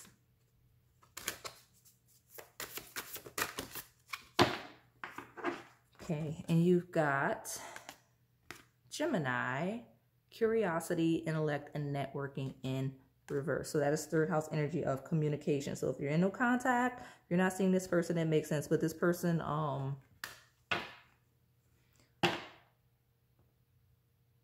is struggling with their communication, like I was channeling at the beginning. Like something about the way they communicate is not working in the connection. or don't communicate is not working in a connection, and they're starting to realize that. So they don't know how to stabilize their mind and their routine enough to be clearer, to be more focused on the connection. Okay. House 1, individuality, self-image, and approach to life. Yes, that is Aries energy. This is your ascendant. This person is very self-identified, and they're figuring out how to be less self-identified. Okay, as it relates to you. So let's see what Melanie Pop has to say, and then we'll power through those love-based oracle decks.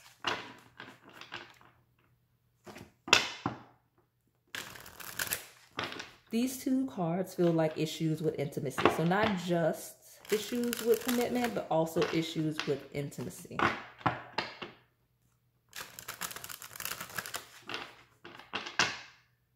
Things they're reflecting on. We just had in your dreams at the bottom. One night stand. Oh, okay. So yeah, I mean, yes, I told you sex was very heavy on your person's mind, and it says fast, sudden connections, sex positivity, and pleasure. So I don't know if that is your person feeling like this connection is moving very quickly and trying to slow it down, or if they're trying to pick up, like speed up and be less slow moving. But something about the connection feels very fast for this person, and they don't, so fast that they don't know how to interpret the energy, or they don't know how to manage the energy. Okay, that is where their head is, and they're trying to be this authority. I want to cover that up. That's a synchronicity, like authority, and ground this energy so that they can move in the way that they want to move and that they need to move to for this to be successful, because they do want this connection, even though it is very scary. Like there's a lot of fear and anxiety in this pile as it relates to your person and this connection. So you do have walk away, leaving, separation, endings, and divorce. So again, they may get flighty. They may get flighty and pull back just because of the fear of commitment, of intimacy and whatnot. But this person may also with this chaotic energy, like all of the shifts and fives, they may be very hot and cold, dynamic, very invested one moment and not the next, or like even in mature stages of the connection, like they may give you mixed signals. Like this person, for example, may propose, and then they're like, oh, we should get married quickly, and then they're like, no, maybe we should wait. Or even like conversations, some of you here are looking to further the connection and possibly have a family. Like this person's back on the fence about whether or not they're ready for children. So it just depends on the stage of the connection, but this is a very heavy weighted pile. There's a lot on your person's mind, okay? For sure. So let's use these.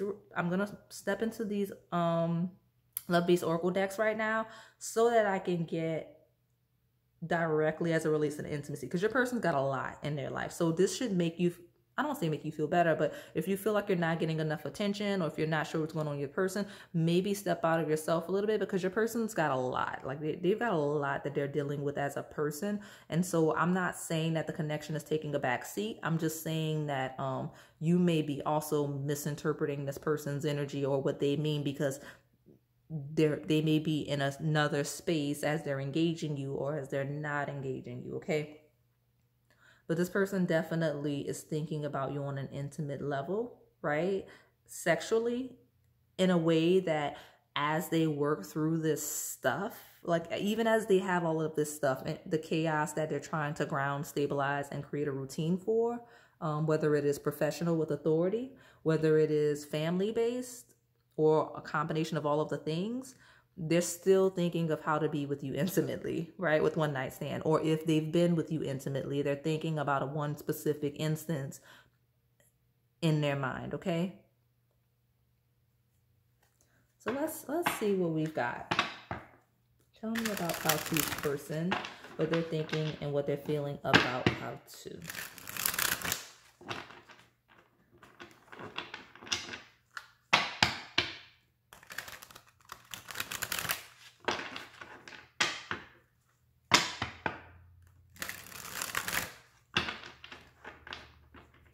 Okay.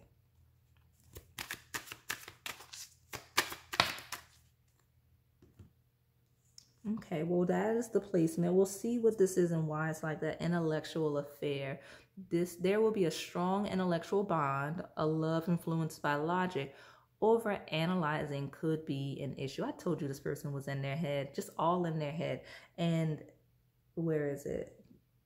It's under here, but the Hierophant here is holding a book. So this person's studying, learning something. It doesn't have to be an actual book. The book could simply be a symbol, right? Like this person could be watching videos, listening to podcasts. This person could be doing anything that evolves their perspective. And so I do find this person is used to being very logical, right? With authority and the wisdom and this person is used to being very, very logical. They don't do well with feelings, and they're used to being logical as it relates to themselves. They're not used to having to be as, again, dynamic and expressive as this connection is pushing them into the energy of having to be. So they're overthinking it a lot. And because you have this card, it feels like this person connected with you on a mental level first. Okay, so they were attracted to your mind first, and when they think of you, they think of all of the wisdom and all of the thought. Like they want to be smarter and clearer and a better communicator because they see that in you, right? Like this person is very, very deeply attracted to your mind. Okay, like that is step one. Like as it relates to you and the connection and how they're feeling, your mind, the mental connection. Okay, what's at the bottom? On again, off again. I told you this person's hot and cold, right? It says someone's entering your life who may disappear and reappear. Don't get trapped in a cycle. They don't want to be trapped in a cycle. They want to clear out whatever it is that's making them flighty here in this walk away card. And they know that they want something more. Okay, some of you, because of the intellectual affair and the one night stand, this person didn't see this connection coming, right? It shifted everything about them. They definitely didn't see it coming, and that's what is making them overthink, what's throwing them off. Like they didn't expect that, like you two, after this intellectual affair, especially if it's what's the word I'm looking for? If it's like organizational based with the Hierophant, like if it's school, right? If it's school, academic based or professional, this person didn't see it going in a direction that it's headed, right? Like with this energy of kind of seeing you in a sexual way. Like some of these people are caught off guard that they're even looking at you like that, or did at one point. Okay, but yeah, on again, off again. That's why you're getting the hot, cold mixed messages, because this person is figuring out what it is they want. And some of them, again, are shocked by the turn in the connection. Like you two may have started off as study buddies or something like that. And then like slowly but surely, well, not slowly, fast sudden connections is here. Like it happened very quickly, possibly even with a one night stand. And now this person's like trying to figure out how to maneuver the connection. So tell me more about how Pautu's person is thinking and feeling about them.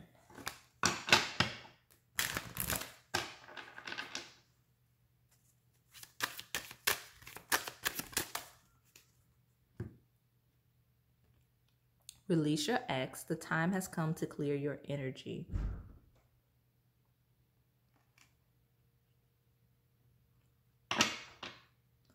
Past life relationship. You have known each other before. So that took a very interesting turn.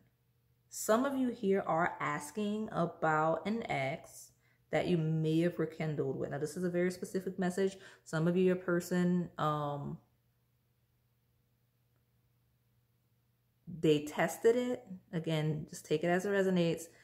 They're not looking to pursue it further. Okay, like if this is your ex, right, where you two might have started connecting to help each other stabilize, or with the routine, especially if you have kids, like if you kind of got closer a little bit just to kind of help each other stabilize, especially financially or like home based, right? Like just figuring it out, or like sharing a space or doing something like that to support each other, right? Especially if you have kids, and especially if it led to like a rekindling, like a one night stand, or if you guys had sex after some time, This person's like, ooh, I shouldn't have done that with release your ex.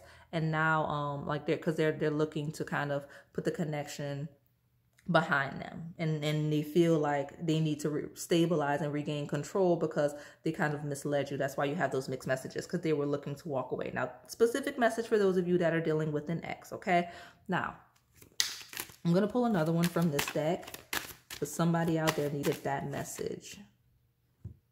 Now take the bottom. Worth waiting for. Divine timing is at work in your love life. So for the rest of you, your person's working on releasing any trauma they have associated with love and commitment and intimacy and whatnot. And because of that, they are, honestly, some of you, your person actually like had sex with one of their exes and realized, I shouldn't have done that. So just take it as it resonates, but they were like, oh, I shouldn't have done that. I should have been patient and waited for pile 2. Okay. And even in the sense, that's not all of you. I'm seeing another energy coming through. Like another one is where your person's rejecting an ex, right? Because they're waiting for you. So like I'm like how they're thinking about the fact that they rejected an ex that they normally are on again, off again with. Like your person may be in a cycle with an ex, and so they have someone that they've been on and off again with, and they realize like when they had the opportunity to, they didn't want to anymore. And because of that, that's what made them realize like, wow, something about pile 2, because I'm turning down what I normally go for. Like I'm breaking my own routine of what I normally do because I'm thinking about pile 2. Like I'm waiting for pile 2. So that is interesting that that's coming through. Forgiving and learning. As you release and heal the past, you experience more love in your present moments. So like some of you, your person literally broke a karmic cycle recently or is in the process of doing that to be with you, right? Like they've got somebody that they've been on and off again with, or a trauma, right? Associated with exes, like a past energy of, oh, I expect people to treat me this way. I've never felt good. Like, you know what I mean? Like whatever energy they brought back from people that they've connected with romantically that they may have been projecting onto you or are currently, they're working through that, right? Like they're taking the time to themselves or moving further towards you. And it's with no bad blood. It's not like they're cutting off the ex or they're cutting off the karmic connection. It's the cycle has ended. Like they made that decision. There's the judgment card here. We can't see it, but it is here, that of a decision that was made, that was very final, very authoritative, right? So very rooted, very grounded of, it's time to move on with someone else. In some instances, this is for those of you where it is quote unquote third party. It doesn't mean that this person is actively engaging in X, right? It just means that there was an X lingering, kind of waiting, and this person's kind of clarifying with that X that it's not going anywhere, that, you know, they've moved on. They've learned what they needed to learn. They've forgiven what they needed to forgive. And now it's just time to move forward with something else, right? And in their mind, they're thinking of you, pile 2. So let's see. Tell me more about pile 2's person. This person is really like, especially if there's distance, they see you as worth it. They see you as worth the work, worth the effort, worth waiting for, okay? And I don't know if it's just you've been patient or if you've been very supportive, very forgiving. Like I said, this is not just an energy of a person, right? This is also an energy of someone healing trauma. So all of you here, this isn't an ex or someone that this person's dealing with. It's just childhood trauma, right? Like trauma from past connections, trauma from connections they've witnessed.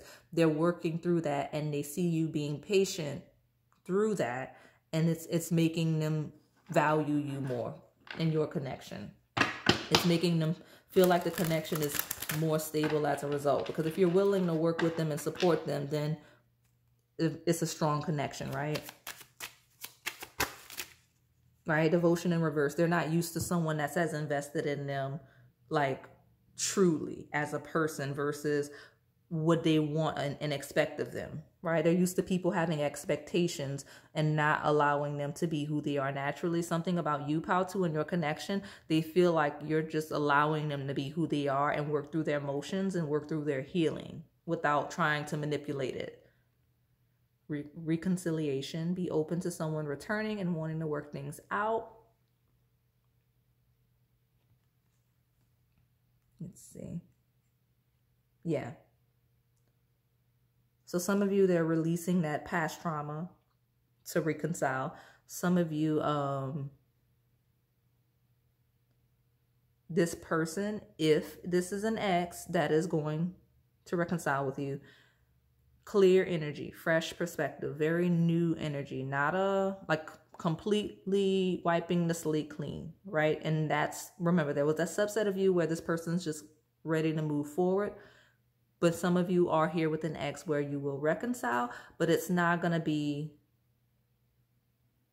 picking up where you left off. It's going to be completely new. Has to be. That's the nature of the connection. At the bottom, you have children. Children are a significant factor in your love life. This may signify the desire for them or someone's inner child needing attention. So exactly, especially if you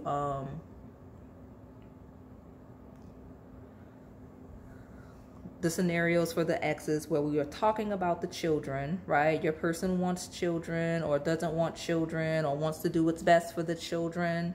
This person may say, hey, let me just grab this by the reins. We're going to ground. We're going to be together for the sake of the children, some of you.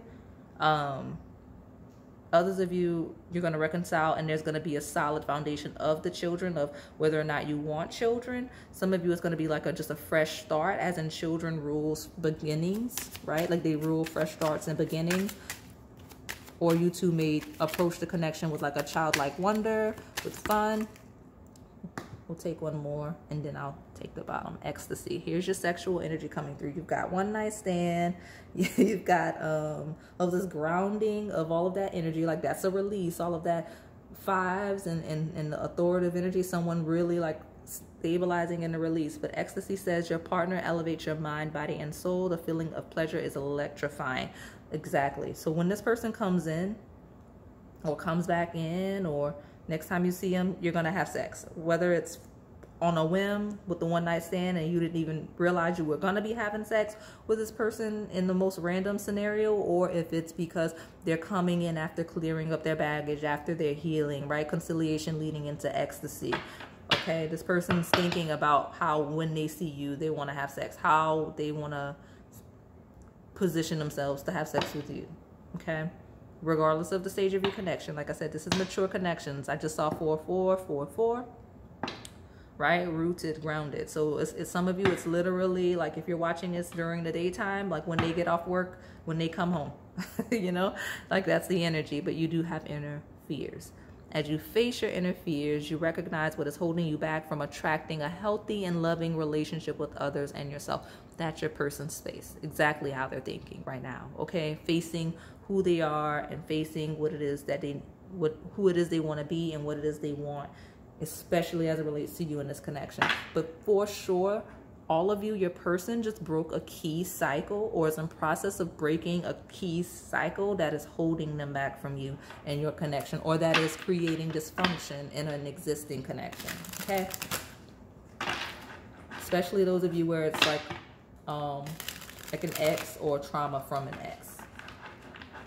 Okay, so let's see. This is my Twin Flame Soulmate Oracle deck, by the way. Love songs. This person's listening to a lot of music. Again, a lot of podcasts, videos, might be on YouTube, right? This person's listening, but you make them feel like a love song. Like they are really trying to find clarity on what it is about you and like how to proceed with you, because like it's like a love song. Like everything about you, your connection, and the way that is the current energy of it, or the way that it's existing, is like a love song. There may be a very specific love song this person's listening to. They may be sending you telepathic messages. So for fun, maybe just take your favorites on like Apple Music or Spotify and like just hit a random shuffle and see what the love song is you get. Maybe a message from your person or a message from the universe as it relates to your person. So let's see. Tell me more about Pao-Tu's person's thoughts and feelings. Chemistry. They feel like you two have great chemistry. Okay. Elixir. Vital. So like they feel like you two just work really well together, and they want to nurture that. They want to stabilize that. Okay. Like I said, it's like a love song. Might not even feel real to them. Like, what's the flaw, right? That's where the hesitation is coming from in some instances. I feel like I want it for from this deck. I have the space for it, so we will. Wings of love. So if there's traveling involved, this person may travel to see you, or they may ask you to travel to see them. You may see birds. You know, there's something about birds in the symbolism, maybe a spirit animal for you or them. But definitely wings of love. Like this person's ascending as it relates to love. So again, if they're not used to feeling or expressing feelings or being in love or being in a commitment or just any of the things, they're just slowly ascending and falling more and more in love with you by the day. Okay, let's get one more. Something about the color red. We did get the root chakra earlier. Exactly. In that. The red is the grounding energy of the root chakra, but you have captured. I was debating on whether I wanted to just put this here. I'll pull another one because for whatever reason, captured wanted to be by love song and forgiving and learning. And it's like you've got this person. This person is wrapped up into you. Like that is it. That is all they want is you from a romantic perspective. There's no desire for anyone else. And I think they realized that when they resisted the ex, or when they realized that their trauma, right? Like that their expectations of what relationships and connections were going to be like, when they realized they had kind of outgrown that, like that it wasn't realistic, it didn't apply to you, right? Forgiving and learning. Something about you is they're learning. And because of that, like they're like, you've captured them, and that's how they're feeling. Like their heart is under lock because it is very much waiting for you, right? Worth waiting for, like it's yours. Like you have their heart. That's the energy. So let me pull the last card from this deck. And the last two decks I do have are those erotic ones, so we'll definitely get the 18 plus energy. We've got electric touch. Okay. And then you have separate. Captured, right? And a missing piece to a puzzle. So this is also confirmation if you're in separation. Like when you're like, sometimes it's distance makes the heart grow fonder, but this person's definitely feeling like you're the missing piece to their puzzle. Give me a minute. Yes. Sorry about that, Pao-Tu. Let me get myself together. So yeah, we were looking at that separate card, and like I mentioned, like the distance makes the heart grow fonder and everything. But yeah, this person definitely feels like you've got them and they've got you. And it's just something about the connection, even in the midst of the chaos, still feels secure for most of you. And they're valuing that. And so definitely planning to engage you sexually intimately soon, especially like those of you already stabilized in the romantic energy. Like if you are already connecting, like obviously those of you no contact, it may be kind of like a no one night stand kind of a thing, kind of a no strings attached. But if there's already a foundation of connecting intimately, then this person, when they like come in next, it is very similar to Pao 1. They kind of plan to engage you in this energy, right? With this reconciliation being led with ecstasy. And then you have electric touch at the bottom. So something about this distance and kind of filling that void, filling that hole, could be an innuendo. It just feels like this person's really trying to connect with you and making sure they're in the space to do so. Because I did see, like this person has a lot going on, okay? But taking charge with that authority energy coming through twice.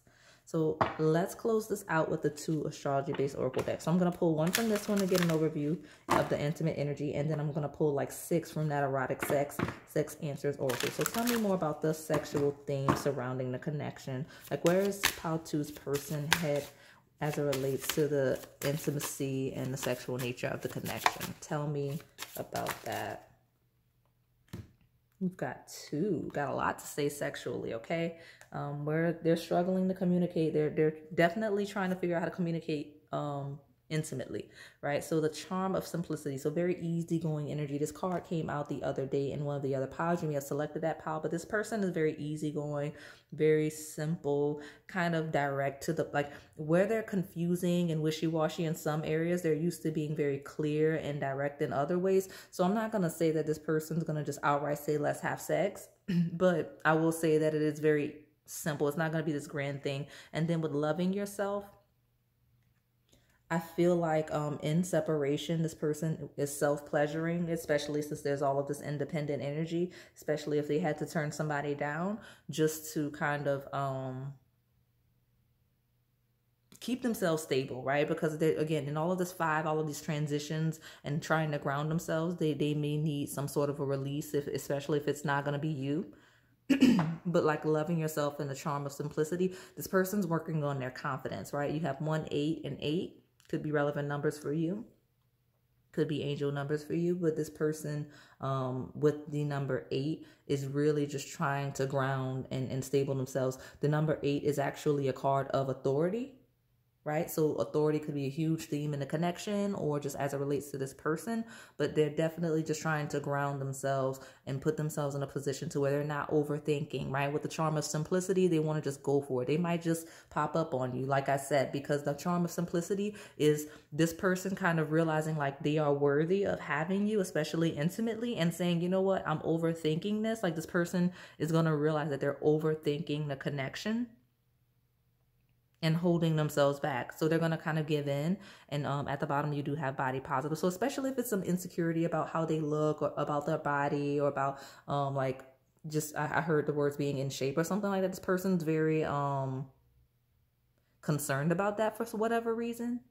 Like, I don't know if in the midst of all of this, they've, you know, I do see the nourish reverse. Maybe they haven't been taking care of themselves, so they feel like out of shape or something. They're concerned about how they're going to come across sexually, their performance, and how they're going to look to you. This person's just going to say, you know what it is, I am who I am, and then go for it. Because something, for whatever reason, that energy is coming through. But they're going to step into their confidence very soon with you. Yeah, that's an interesting energy that came through. Sorry, I'm like dumping the cards. I'm trying to get to a good position so that I'm not shifting the cards that are already on the table while I'm trying to multitask unsuccessfully here. So what's happening? I think your person may be in the same energy, trying to figure things out. But yeah, this reconciliation energy and the ecstasy is very intense. This card came out in pile 1. We'll take it. Domination. That is that authority energy. So this may be like a bit of a dom subconnect. Your person, I will say, this is a dominant person sexually. Like when it comes, like once they get their confidence and everything, dominant. Like they are like very much the person that likes to be in control. You do have authority twice to confirm that. So I'm not surprised that that card came out. I think I want 8 from this deck. You have satisfaction. Again, the goal will be to please you. This person's all about, one, wanting to make sure that they're satisfied, but also taking the time to make sure that you are as well.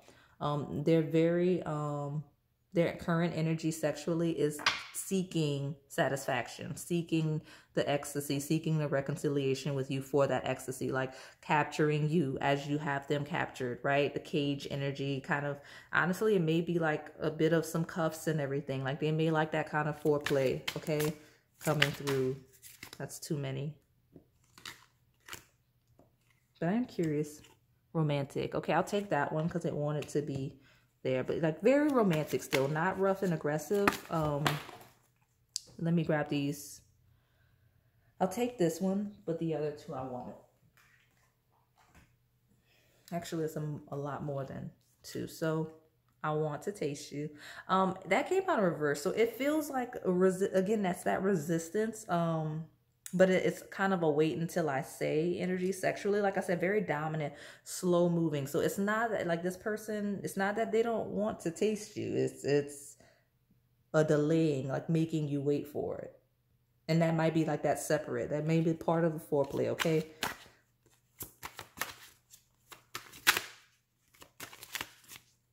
So I've got 4. I'll take 4 more. Gentle, loving.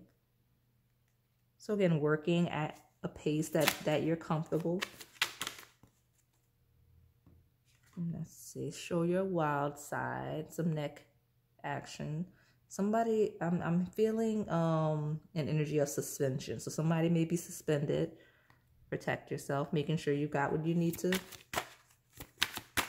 get the job done. Let me get 2 more. This card did come out, I think, in Pile 1 as well. So there's definitely some crossover. You got stolen kisses. And that also is that teasing energy, right? Of like giving you a kiss or kissing you in certain places. I can't go too descriptive on YouTube. They will put me off of here. But stolen kisses, like gently putting their mouth in certain places to tease you before eventually, you know, going all in, okay? Let's see. And this is what they're thinking and what they're wanting to do. So exactly, try new things is your last card that came through from this deck. Like touchy-feely, very much so, but trying new things, wanting to explore things with you. Into role-playing, exactly. So that's the energy I was describing, right? All of that role-playing, all of the things, all of the teasing, the tying up, suspension, cage, whatever is your thing with this person, okay? But into role-playing, okay? They think about that a lot as it relates to intimacy with you, okay? Variations of different sexual styles and positions and settings, okay? So that is all I have for you today, Pile 2. Hopefully it resonated. If it did, please like, comment, subscribe, and hit that notification bell so you can stay in the know on the content we post here on this channel. Thank you for watching. All right, Pile 3, if you selected the red and white little snuggle mug, then this is your reading. One thing I want to note is that if you see me shifting right now, off to the left. So when I cleanse the deck between the piles and I reset everything to start fresh on the table, for whatever reason, I flipped your cards. So like, I plan to start here, off to the left, but normally this is placed to the right. So it's making me feel like either you or your person may be like left-handed or something, or maybe ambidextrous, or just prefers that left hand for whatever reason. Someone's favoring a left side, okay? Could be left side of the bed, could be just someone's favoring a left, okay? Because I actually am a little uncomfortable starting from this side because I am right-handed, but we're going to work with it because this is your person's energy. I am not going to try to manipulate it in any way. So let's see your person's snuggle season, how they're thinking and feeling. As I said in all of the other piles, this could be a past, a current, or future connection. I'm going to start with these 2 oracle decks so I can get this person's energy so we can just see how they're thinking and feeling in general. How it relates to the connection may also slip through, but we will then proceed with the Psychic Tarot and power through those oracle decks. I have astrology-based oracle decks, some love-based oracle decks, and then at the end I have 2 18+ adult-themed decks just to specify that energy, okay? So pile 3. Someone's definitely favoring a left. So let's see. How is Pile 3's person feeling? What are they thinking? Especially as it relates to the connection. Give me an overview, please. No.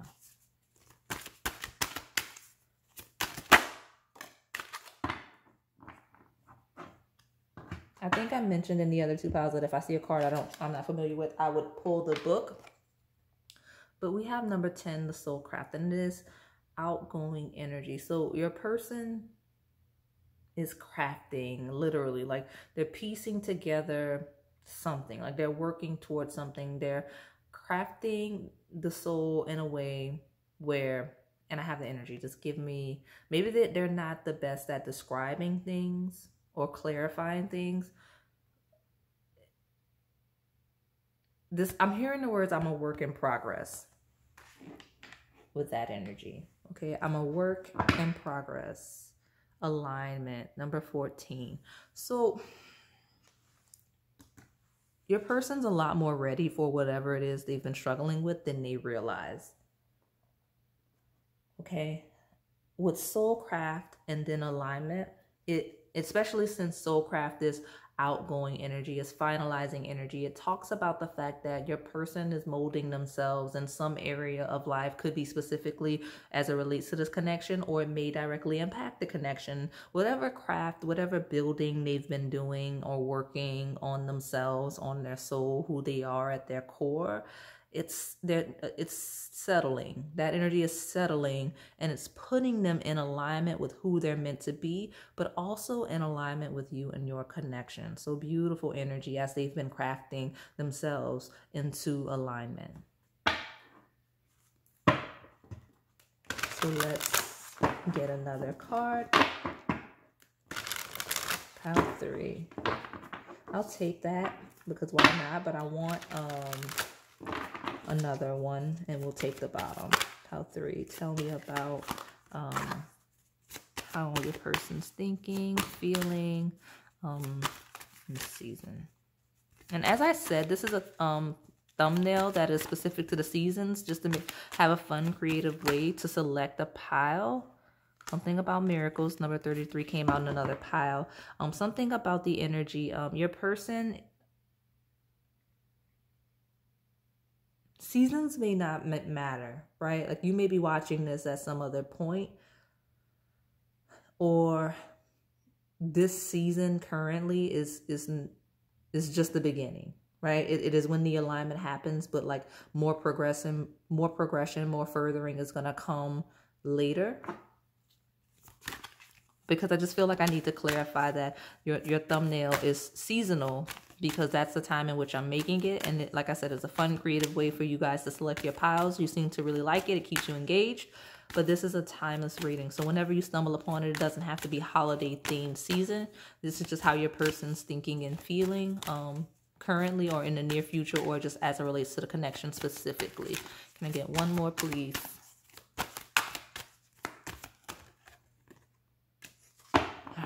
I'll take the bottom in a second. So let's see these two cards. Tell me about pile 3's person.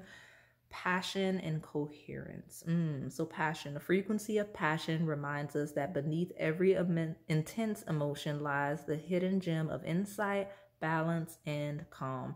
It assists us in finding the balance within this intensity, moving us from chaos to the calm of the core, where we can let its long-lasting wisdom fill us up. So passion, your person has been building, working, focusing on whatever it is, their soul growth, their personal development, their material growth, and now they're in alignment, and that is why you see an ignitement of passion stepping into the pile. So that is either current energy or incoming energy, because of that outgoing energy of all of that super focused working energy. The alignment with this alignment card is very optimistic for this pile 3, because it shows that you are finally in alignment with one another. Okay, if you haven't been, with lots of passion being ignited with whatever this resolution is, whatever the craft is that is complete. Okay, so coherence. It says the frequency of coherence supports our ability to harmonize the frequency of the heart with the frequency of the mind for an optimal ability to create the reality that we desire. Exactly, crafting the reality that they desire. This is what this person's been doing. But again, they're stepping into a more passionate, more aligned lifestyle, because they've reached something. Something is completing currently, right? And it is a balance, right? Alignment. Their mind and their heart are finally in alignment. Whatever that means, that's what I'm hearing. But I did hear earlier that this person is a work in progress, and that they've been constantly trying to evolve. Okay, you have transition. Okay, 34, 43, those numbers may be relevant, okay?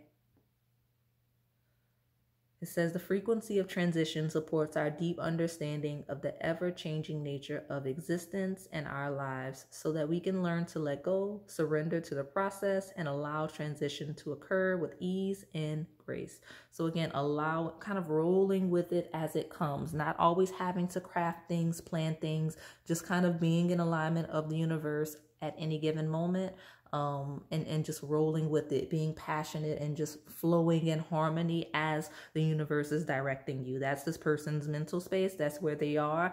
They're transitioning and they're just flowing with it. They're just rolling with it. So let's see what this Psychic Tarot has to say. Pile 3.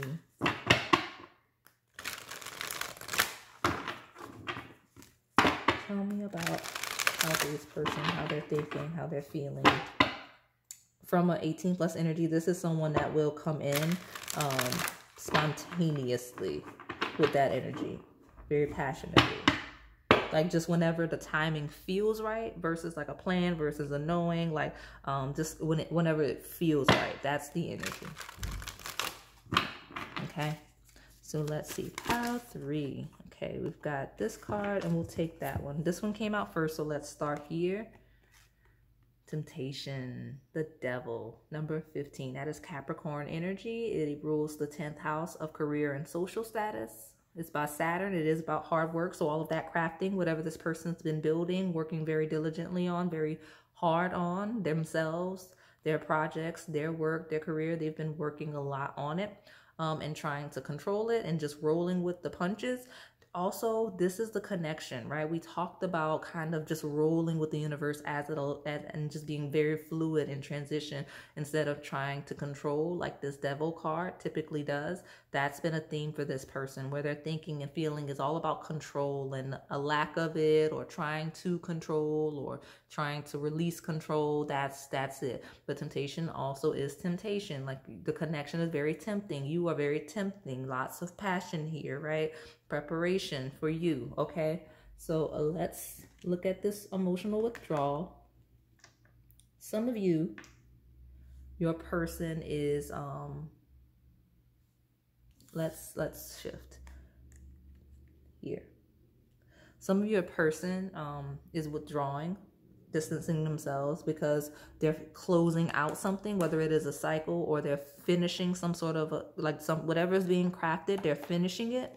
So they've distanced themselves a little bit, or they're pulling themselves back, or their focus is elsewhere because they're trying to finalize whatever that is, right? That is going to put them into alignment, especially if it is career, social status based, because we do have that energy here, that Capricorn hardworking energy. But 8 of Cups, it is emotional withdrawal here, but it is traditionally an ascension. It is moving from one place to another. It is evolving beyond a certain perspective and growing and evolving, and we do have transition here to support that energy. So if there is an emotional detachment or withdrawal, that is why, to finish this craft, right? Because it's shifting over, right? It's almost done, but it's not quite. It is a number 10 card.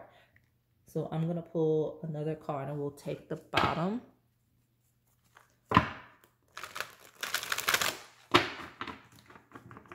Let's see, pile 3, how your person's feeling. We'll look at the bottom in a second.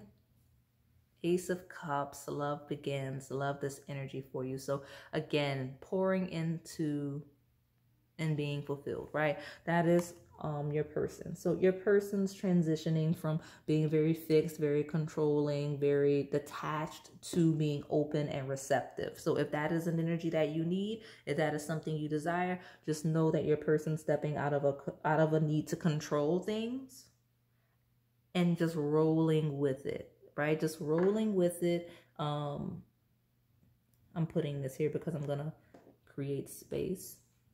But yeah, just rolling with it, okay? But being open very open and in alignment with the universe as it's taking you where it's taking you, because this is just very relevant to the connection. I think your person has control issues in that they constantly need to plan and organize and know what's going to happen and see what the end result is going to be before they make any actions or anything like that. But your person is surrendering to that. So if that's been stalling or stagnating the connection, then you're not going to have to worry about that for much longer, because this person's like, let me just be open and receptive, right? And just flow with everything as it shifts. 8 of Pentacles, positive movement forward. So if we are talking about a person that has been very focused on their work and whatnot, then it's gonna be okay, because and you may get a message soon, because my phone is actually getting more messages. Very popular today for some reason. But yeah, positive movement forward. This is an affirmation of skill. It does talk about moving forward, right? Another 8. 8 is a important number here. But this is an affirmation of skill. It talks about developing talent and knowing exactly what you're doing and working towards a goal and working towards an outcome and being very confident that it's going to be successful. And that is how your person's used to operating, right? So all of these feelings and emotions, it's kind of difficult for them because they're used to being able to say, okay, I'm doing this, is going to lead to this result, is going to be successful. But with love and romance and connections, it's not that cut and dry. There's no recipe, right? Like you don't know exactly how it's going to end. And so your person's learning to not struggle as much with that. And that's where their head is. That's where they're thinking and feeling, being in alignment with you and whatnot. But definitely the case if this person's been working, like actually working, because again, career and social status and actual work here, that's been preoccupying a lot of their time. Once they finish with that soul craft, or get to a good space with that, feel like they're in alignment and balance, you'll see a lot more passion and a lot more action towards you, okay? So let's pull from this astrology-based oracle deck. Let's see.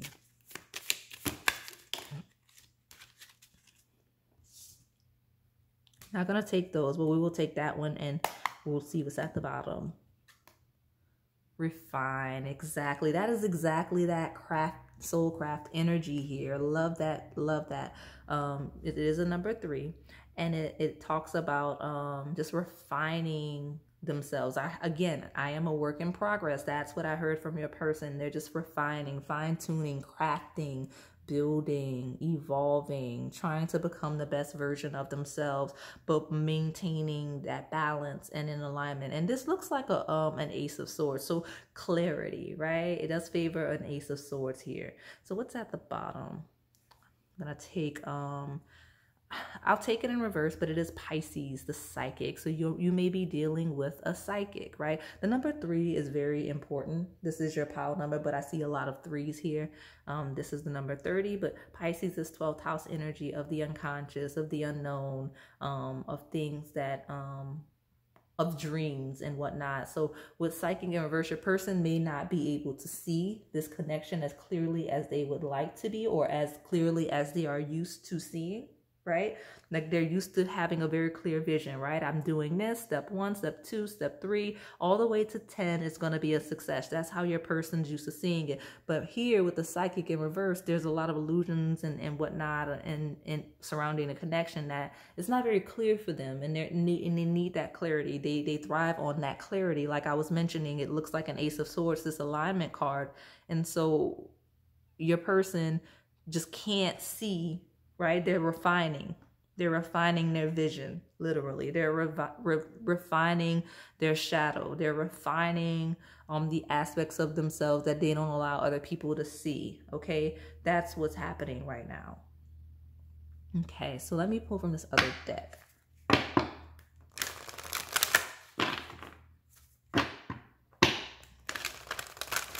How's your person feeling?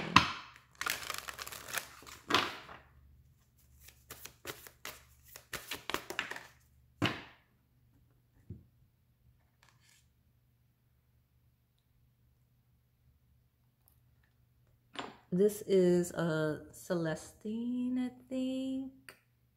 You may be called to that, the way that your card jumped over there. Be bold and make the first move. Cardinal moon. So like, again, if there's been hesitation, if your person's been focused on other things like work and building things and projects and crafts, whatever they're into, refining those things, whatever success, whatever finishing of a project they do, when they finish that, then you'll get more of their engaged energy, right? Their love, their passion, right? And especially with be bold and make the first move. This person maybe just go ahead and go for it. I think I mentioned that a little while ago, that your person is in an energy of just kind of rolling with it and whatever feels right at any given moment. That's what they're going to do. So if being bold and making the first move is what feels right, that's what this person's going to do.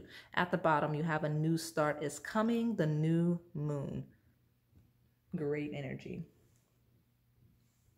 Let's see. We'll just leave it here. I know what that card is. Well, maybe. Yeah, no, it's fine. We'll if we need it, we'll adjust. Okay.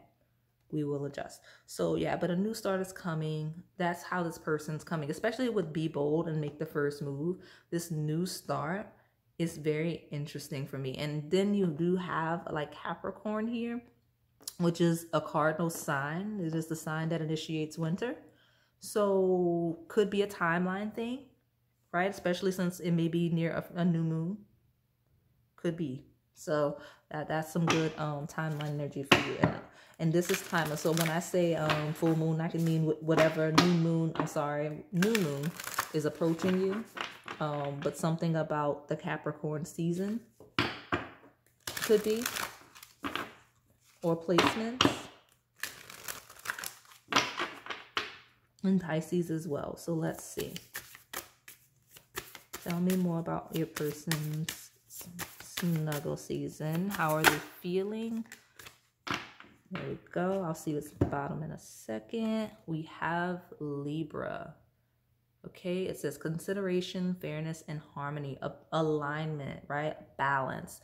Person's about balance. Now, Libra is 7th house energy. It is ruled by Venus. Okay, that is the planet of love and connections and connecting with other people, because the 7th house is one of your formal connections. That is your business contracts. It is your formal relationships, anything that is on paper, all the legalities, anything court related, all of the things, right? These are your formal connections, and making sure everything is given in fairness and in balance equally. Okay, so that's an energy. So for whatever reason, that is something about equal give and take is a theme in your connection, but your person's definitely like, so maybe it's giving and receiving in equal balance, making sure you're getting as much as you give and vice versa. So that seems to be a theme, and that might be partially this be bold and make the first move card into that, because which is funny because Libra is also a cardinal sign. So lots of cardinal initiating energy. So your person's mentality is all about initiating something. So regardless of what stage of a connection that you're in a transition, and this person wants to start some sort of a beginning. Because remember, you do have this new beginning here, right? A new start is coming. You've got Capricorn and Libra and Cardinal, just a beginning of something. As it relates, could be a relationship itself, right? Or a marriage or an engagement, something like that. Okay, at the bottom you have the South Node. This came out earlier. It did say destined to release, so shifting, transitioning into a much better, healthier space. South Node, this is all about comfort and what's familiar. So this person is transitioning. I feel this with this South Node energy and this Libra, this person's balancing their North and South Node, right? Because they're trying to make sure that as they step into their North Node, they don't lose sight of where they're comfortable, where they're naturally skilled, right? With the 8 of Pentacles here. Like, you want to make sure that you're not throwing away what comes naturally to you, what is more efficient for you, for the sake of everything being new, right? They're trying to figure out what aspects of themselves they need to maintain versus the ones that they've outgrown, and how to merge that into a connection with you, right? Because that's part of what attracts them to you, is all of the ways that you're very familiar and comfortable while still challenging them to evolve. Okay, so I'll put this here. Let me get a sip of water. Let's stay hydrated, peeps. Yes, so let me see what the Melanin Pop deck has to say for you. Okay, so tell me about Pile 3's person. How are they feeling? What are they thinking as it relates to the connection specifically? Because so far, and this was intentional, we got some details about how they're feeling about you in the connection, but this is just, I wanted to get a good overview of how your person's feeling overall. Very commitment oriented, very dedicated, right? Grounded. But I want to see now directly as it relates to the connection, and we'll slowly work our way into that 18 plus energy. So tell me about Pile 3's person's thoughts and feelings this snuggle season. Like what do we need to know about how they're thinking and feeling about Pile 3?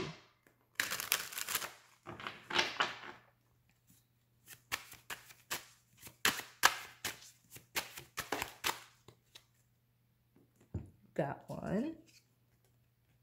Mountains, elevation, peak, climbing, transcendence. This person's willing to do the work. They're willing to be dedicated and committed. They're willing to be in a connection. And now they're just figuring out how to climb up the mountain, how to continue to ascend up the mountain, because they're trying to reach the peak. Now there is a little bit of a sexual innuendo, right? Like scoring, right? Like someone reaching an actual peak, a climax.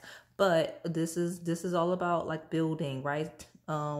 Capricorn energy, Saturn energy is very slow moving. It's hard work. It's building. It takes the time that is necessary to reach a certain goal or certain status, right? So this person's committed to being in a connection with you long term, and they're willing to go through all of the shadow aspects to deal with it, right? Tradition, exactly. Family, values, ceremony, generational beliefs, and groups. This person sees themselves being like a part of a family with you, right? Like, or starting a family with you, or just being very committed with this Libra card along with it. So it's again, it's stable, commitment-based energy. That's where your person's headspace is. And now they're just transitioning to a space of how to make it happen, okay?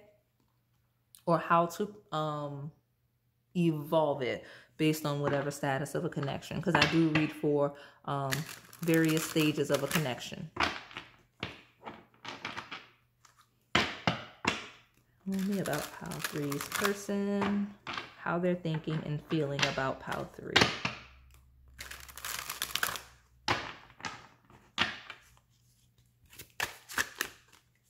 Okay, we'll take that and I'll see what the bottom is. Infatuated love. Whether you're falling fast or it's a romantic obsession, stay grounded before you get caught in an illusion. Exactly. This person's trying to stay rooted in reality as it relates to the connection, right? Like falling fast. Like it feels like this person's falling very fast for you, right? And possibly like you see a romantic obsession, some very fixed, obsessed energy, controlled energy. And also this person's trying to stay grounded. They will not be caught in an illusion, which is why you've got Pisces in reverse, like with the psychic energy. This person may be very intuitive. Some of these people may be an empath, or they may truly be, like I said earlier, psychic energy, but whatever it is, it's not clear. They can't see it as clearly as they see everything else. Again, this is a step-for-step person, very detail-oriented. But this person is trying to maintain their footing. They're trying not to get lost in this Pisces, Neptune, dreamlike energy and stay grounded and rooted in the reality of the connection, right? Capricorn, very grounded, rooted, reality-based energy. And that's what this person's trying to do, okay? And that's where they're headed in the connection. Like, that's why you have this be bold and make the first move. They're rooting the connection, right? With this infatuated love. They're making sure they're not getting captured in infatuation. Okay. At the bottom, power couple. Two people who are equals and fiercely independent from one another, encouraging goodness in the world. So that Pisces and infatuated love talks about codependency. And here we're looking at two people that have their own identities, their own personalities, and not getting lost and merged in one another. But I do love how complementary this power couple is to the traditions, because this is similar energy. It is a family, two strong individuals, and that is what you have here, is an independence and maintaining who you are and being the best version of yourself as you merge with someone else in this Libra energy. Okay, so let's see more about what, like, your person sees you two as being like a bit of a power couple, right? Like they're seeing the potential of you both, especially if you're both very hard workers, if you're both building, especially if you're both in your building stages, your building era where you're ascending into who you want to be, right? Especially if you're not where you want to be and you're both working towards that. This person sees that in you, what they know they have in themselves, and they're working want to maintain who they are, but they're hoping and plan to take action on a connection with you to see, or evolving the connection with you to make this a reality, to stabilize the connection so that you two can be very grounded and rooted together versus as individuals. Let's see. Retreat.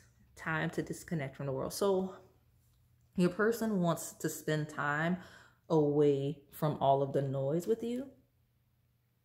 Right? Emotional withdrawal, retreat. This person may want to travel, take a trip, take some space with you, especially with all of the hustle and bustle that is being very busy, right? This Eight of Pentacles is very busy. Soulcraft is very busy.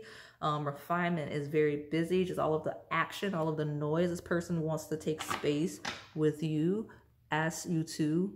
Like, it's nice to have this power couple dynamic, but it also, you know, having a nice connection where it's just you two expressing your love and whatnot, away from all of the noise. Like I said, at the bottom, we have chemistry. There's a strong magnetic attraction here, and chemistry being here with that talks about that passion, that 18+ energy, where this person kind of does want to get you alone to be for more intimacy, especially if you're an established connection, if you're not spending that much time together, if you're not intimate very often, if you're not having sex very often, this person is thinking about how they want to make the time, make the space to be able to enjoy each other more. That's where their headspace is. And they're thinking of like trying to organize and create a routine that creates more time for you two to be less in this space and more in this space, right? In the power couple, less of the power couple, more of the traditional state. And some of you, that is truly the dynamic. Okay, like some of you, it's less the power couple being busy and more the home family. But others of you, it's your person's kind of thinking about the dynamic and is it sustainable with the family? Like your person's wondering if one of you may have like some of you are in a stage where you're either going to get married or thinking about children, and you're trying to see if this power couple is kind of sustainable, like you both grinding it out as much as you are if you're going to have like a family, and wondering if you're going to have to take like a more traditional approach. Okay. And just thinking through that. So that could be where your person's head is, depending on the stage of your connection. So let's see. Tell me more about Pile 3 person. How are they thinking and feeling about the connection with Pile 3?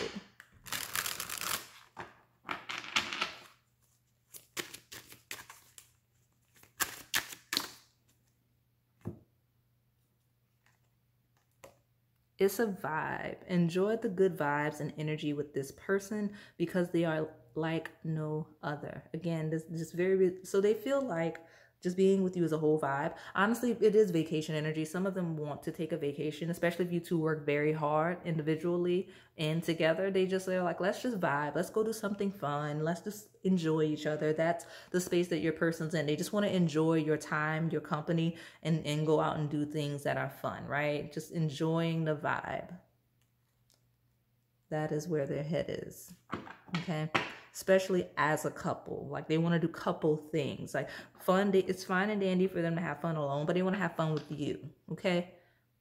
Getting to know each other, exactly. Enjoy discovering new commonalities, goals, and dreams as you get to learn more about each other. So dating. This person might want to be dating you. They may want to just enjoy time and energy and whatnot, especially if you're, again, my established couples, this is even more the case because it means like things are kind of stale because you're both getting lost in the hustle and bustle of day-to-day life, of your routine, of your careers and everything. So they're kind of wanting to slow everything down and just find a balance to be more in alignment with each other so that you can enjoy each other's company. Those of you where it's brand new, this person's like trying to be bold, figuring out how to make the move because they want to shift the connection. They want to get to know you better, right? And they want to just enjoy your company and time. They want to pull your attention away from all of the things that you're focused on so that you can focus on them a little bit, okay? I'll put this here, it's fine. So let me see what this Twin Flames Oracle deck has to say. It is a Twin Flames Soulmate Oracle Hybrid. So let me see. Pile 3, tell me about your person's thoughts and feelings about the connection this season. There's something here that's already out. We're not going to take it, but we do want to look at it. Look at that. It's complicated. So if there's some where is... it's on infatuated love, but there's also a knot, a heart that is tied in a knot. It's on this infatuated love card where, like you can rewind and see it. But yeah, definitely some complexity, but that's not bad. Complicated isn't bad. It's not even difficult. Is that glue, that Saturn glue of holding things together, keeping the relationship interesting. Like they're thinking about how to keep the connection interesting. Okay, you do have sweet honey at the bottom. So let me see what's going on. Tell me more about Pile 3's person's thoughts and feelings. We're not going to take those. Pile 3, tell me about your person's thoughts and feelings. I've got 2 cards that came out. Hidden feelings. That's very interesting. Like someone's wearing a mask. I want 3, but I may take 4 because I have here no in reverse. And I still see the no here. It's like not wanting to express how they feel or not taking no for an answer. Right? Like not accepting hidden feelings. At the bottom, you do have kisses. What's this all about? Karmic ties. There's another lock and key. I'll take one more before I take the bottom.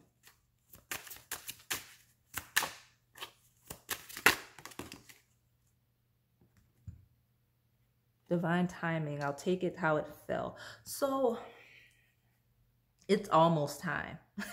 I'm not even kidding. So you've got it, right? We're in alignment. Divine timing is outgoing energy. It's almost time. So we're at a place where we're either feeling, this person's either feeling like they're almost out of time or that it's almost time to move on something. Probably why you've got that be bold to make the first move. But it just feels like something, someone's feeling like they're running out of time in some sense, right? Someone may be progressing something like the hidden feelings, no karmic ties. Let me see what that is. There's something there that I can't quite put my finger on.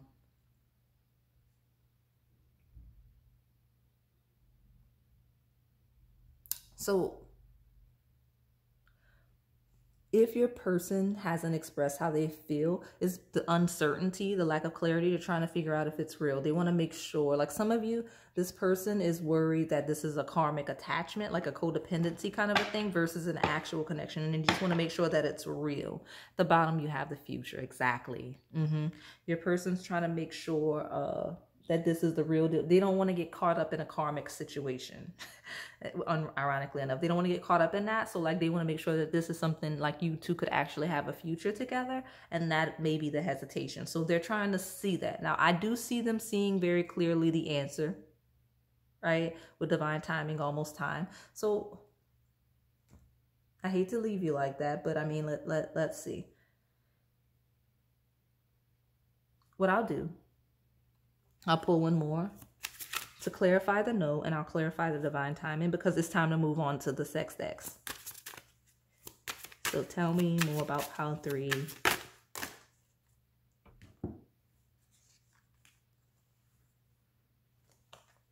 Okay. So coming in this way is seduction. To clarify that no. In reverse. So this is someone not resisting anymore. No in reverse is almost a yes, and seduction coming in. This is someone kind of starting to be more transparent about what they want and how they feel, okay? especially sexually, okay? Which is funny because we're stepping into that energy, because I do the next two decks are those. So let me see why is that divine timing here like that, and we'll take the bottom. Shifting gears, exactly. Transition, conflict. So whatever the conflict is, gears are being shifted, divine timing. It's almost time. Your person's shifting gears, you're shifting gears, you're in transition. That's what's happening, but it's coming, right? It's just shifting gears. So let's hop into these erotic sex decks, right? And see what's going on. I'll take one from this deck, and then we'll take like 6 from the other one, okay? So tell me about Pile 3's intimacy with their person. Like, what is this person thinking and feeling about Pile 3 as it relates to sex?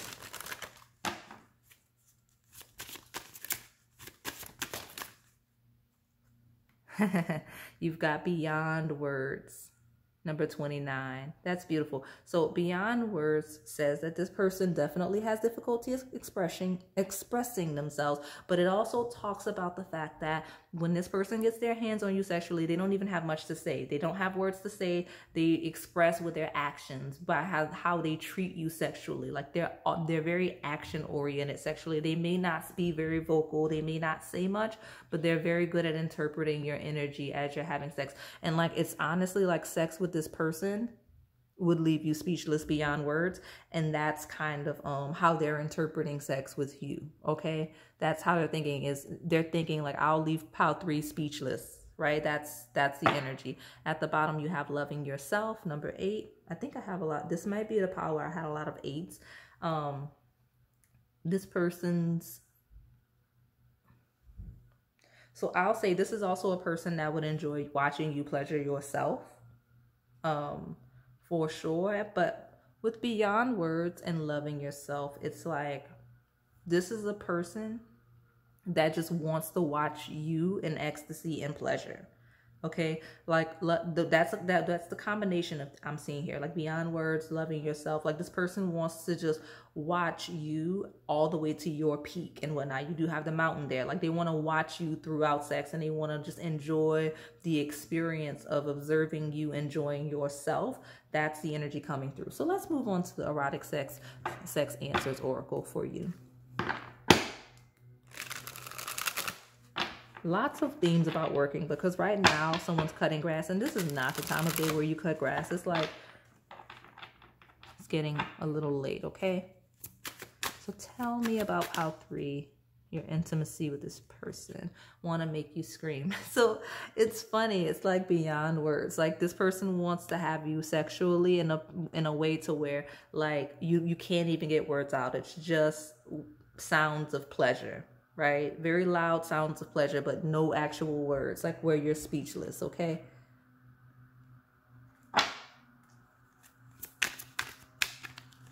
Let's see. Tell me more about Pile 3's person's thoughts and feelings about sex. Orgasmic, exactly. This person just wants to get you to your peak, right? Where you're just feeling so good, loving yourself, where you're just so loud, where you can't even get words out.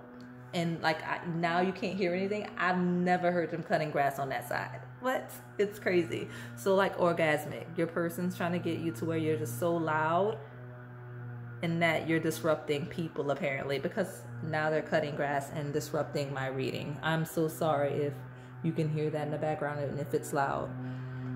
I am fairly close to the mic, so hopefully it's just in the background. Okay. I'll take that one, not this one. You do have long lasting. Long durations, exactly. This person, it's like a mountain. This person has a lot of stamina. They have a lot of endurance. That is Capricorn, Saturn energy. So this person is like a person that literally will go until you say stop. Like shifting gears, kind of. I don't know why it kind of looks like the Energizer Bunny a little bit. Like this person is gonna go into like, or at least thinks about having sex with you and going until you can't anymore. Okay, so let's get 3 more. Intense affair, very, very intense. Again, look at the intensity of the gaze. This person wants to watch you as they please you. Like they wanna watch you as they please you. That's their thoughts and their feelings, okay? We get 2 more. We'll take the bottom.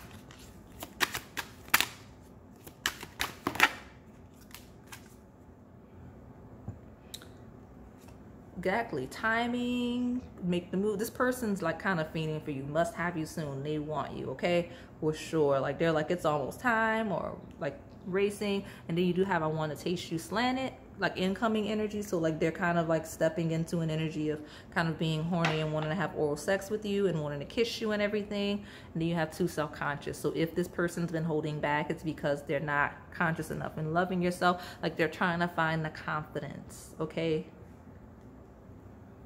They're trying to find that confidence. So that is all I have for you today, Pile 3. Hopefully it resonated. If it did, please like, comment, subscribe, and hit that notification bell so you can stay in the know on the content we post here on this channel. Thank you for watching. All right, Pile 4, if you selected the tan, the beige, the cream colored snuggle mug, then this is your reading. So let's see. I'm going to start with the decks here, and then I'm going to hop right into the Psychic Tarot before powering through those decks. So I'm going to get an overall energy of your person, right? How they're thinking, feeling. This is a timeless reading. We use the thumbnail real time and seasonal as I upload, just because it's a fun creative way for us to select our piles here. Everyone really likes it, but it doesn't mean that it has to be like fall, winter, holiday season when you find this video. This is a generic, timeless, how they feel, what they think, with some spicy energy at the end of each pile. All right, so now that I've got that rundown out of the way, let's see your person's energy. Pile 4, tell me about how your person's feeling, what they're thinking.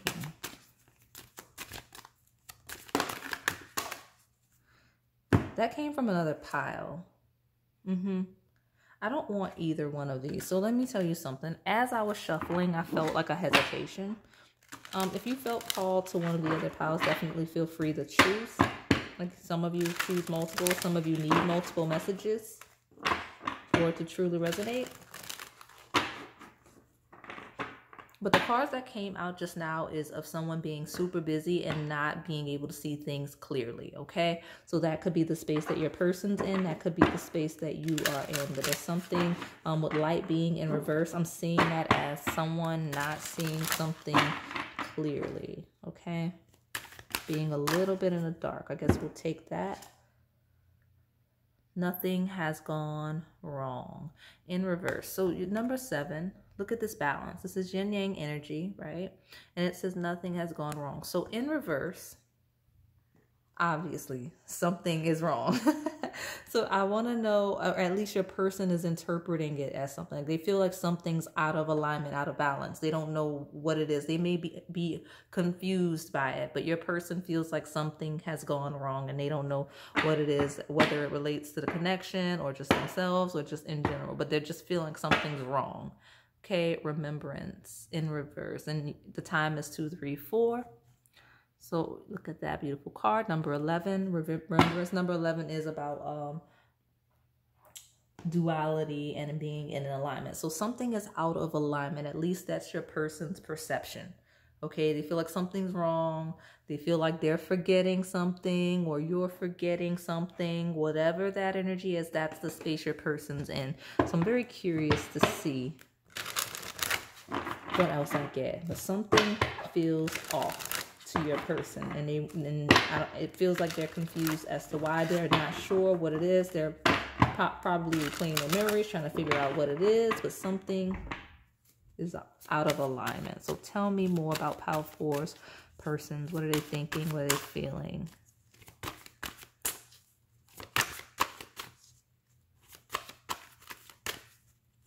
I'm not gonna lie, I'm almost feeling called to go back to this deck and pull another one, but I'm not going to do that. Well, we got a lot to work through. We've got third eye chakra at the bottom. The frequency of the third eye chakra, the indigo flower of life, supports our intuition and our inner knowing, our imagination, and our psychic powers.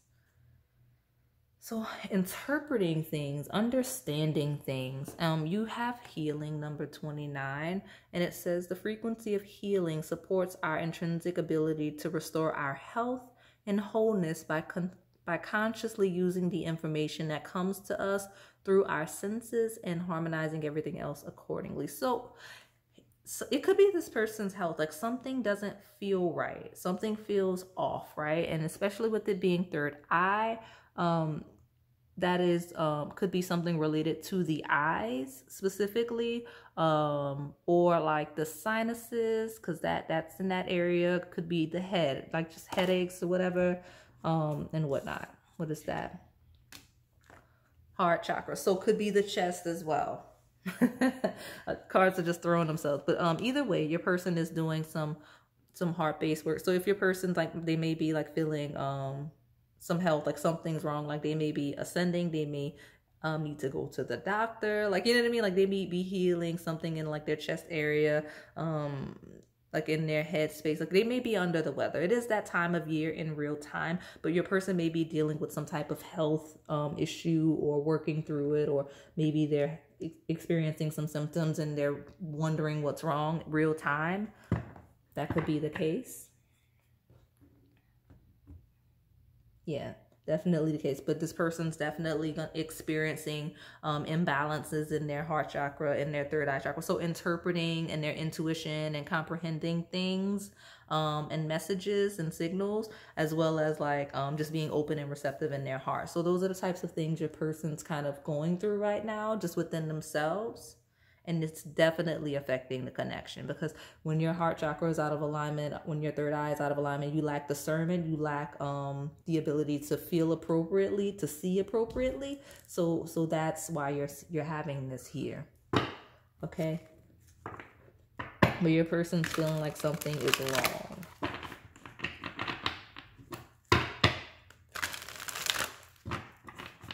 Or should I say something had gone wrong, right? Because remembrance is past energy. Something was wrong and they're healing from it.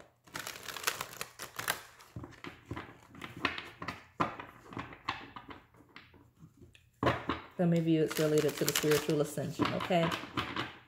But regardless, they should go to the doctor if they're not feeling well, okay? So let's see. I'm going to get 3 of these cards and we'll take the bottom. Light. I did have light worker in reverse, so light. So it could be eye based, like your person may be having issues with their vision, literally, or third eye, right? Because I mentioned light earlier, not being able to see, or just feeling in the dark, right? Not interpreting things right, or not knowing if they are interpreting things the right way, or if, you know, people are saying what they mean, right? Number 19 here, that is the sun, actually. I was going to call it the star, but this is the sun. So vibrant energy. This is Leo energy. 5th house energy of joy and pleasure. Could be related to this person experiencing more pleasure. And that is a clarity, right? Like clarity of what's going on. Along with that third eye. The waiting game. So some of you, this person's waiting, right? The 2 of Wands, this person's waiting for you, right? Because just the waiting game, not knowing what's going on and healing, that they may be waiting for you, or they may be hoping that you'll be patient and waiting for them, okay? Because this is kind of planning and getting yourself together and healing energy. I actually could see this being a card of healing. I don't normally read it that way, the 2 of Wands. But it is a planning, it is laying a foundation of what the next move is kind of going to be, like knowing what to do. So I can see that correlating with healing in some instances, and how your person is kind of sorting through their energy. Your person definitely is in healing mode though.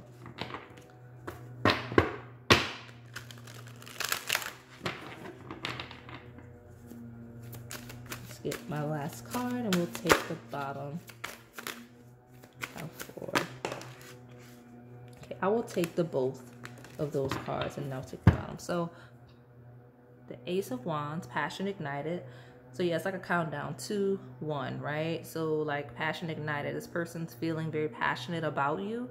Like it's ignited, but look, it's actually gonna fall on that heart chakra. So something about the connection, whatever is feeling wrong or felt wrong, it triggered like an awakening. Like this person's becoming a lot more open, a lot more receptive, because with healing in heart chakra, I want you to see this up close. So let me pull it up, right? So you have the heart chakra, and look at how hers is lit up, right? Stabilizing that energy. So that is how your person's coming through. Lots of fire too, right? So could be Leo placements or just Aries, Sagittarius as well, but very fiery, very passionate energy coming through. Lots of purple, so third eye as well. So heart, like heart and mind. So feelings and thoughts, like mind and heart, right? Like, and then you have the base chakra, right? The foundation. So this person, it could be related to this person's physical health. I'm not going to lie, like that, where we're feeling something's wrong and they're trying to get themselves together. With the heartache and loss, 3 of Swords. So yeah, could be the case, because this person's just really working through it. So like I said, if they stop dealing with you or interacting with you because of it was likely due to some health concern or someone else's health concern, just trying to get themselves rooted and back on track with their physical body, especially as it relates to the chest and the head.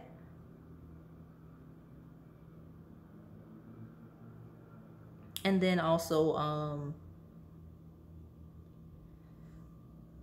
just them, yeah, this is a journey. Like this is all of the radiating of the light. Like this is a newfound passion after some heartache. Like these two came together. So this passion is following this heartache and loss and like assessing it, right? The fact that I put it on top of the third eye, just reassessing. Like number 3 could be relevant to the connection, or maybe you want to pick pile 3, but just kind of sitting with what was wrong, shedding light on it, acknowledging it, healing it, and allowing yourself to move and enjoy life despite that, right? That's kind of your person's energy. So that's not what I thought was going to come through.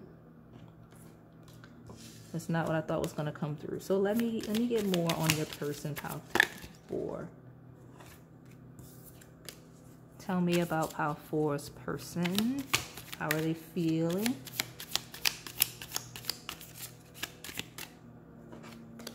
Those were 3, and I guess I could have taken them, but I didn't want that many. So let's see. I guess I don't get to choose how many I want. And these actually came back out. So let's start here. We have support, number 33. 3 is definitely a relevant number for you and your connection. You have release, last quarter, almost there. And then you have Scorpio, the shaman, and that is clear vision, right? The shaman knows exactly what's going on, okay? So also transformative energy, that's 8th house of sex, of rebirth and whatnot. And then you have expansion, growing, evolving. So yeah, your person stepping into an energy of kind of 2 sides, of knowing they need more support and leaning on you for that, or the people around them, or of completely throwing the concept of support out of the window and saying, you know what, it is what it is, I'm by myself, just releasing and going it alone. For whatever the situation, their health, however they're feeling, whatever they're going through, dealing with, one or the other side. So let me pull.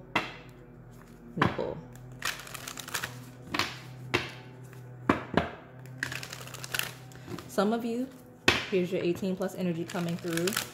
This person is thinking about sex with you. It's very loud. Someone decided they were going to cut grass in the middle of my reading.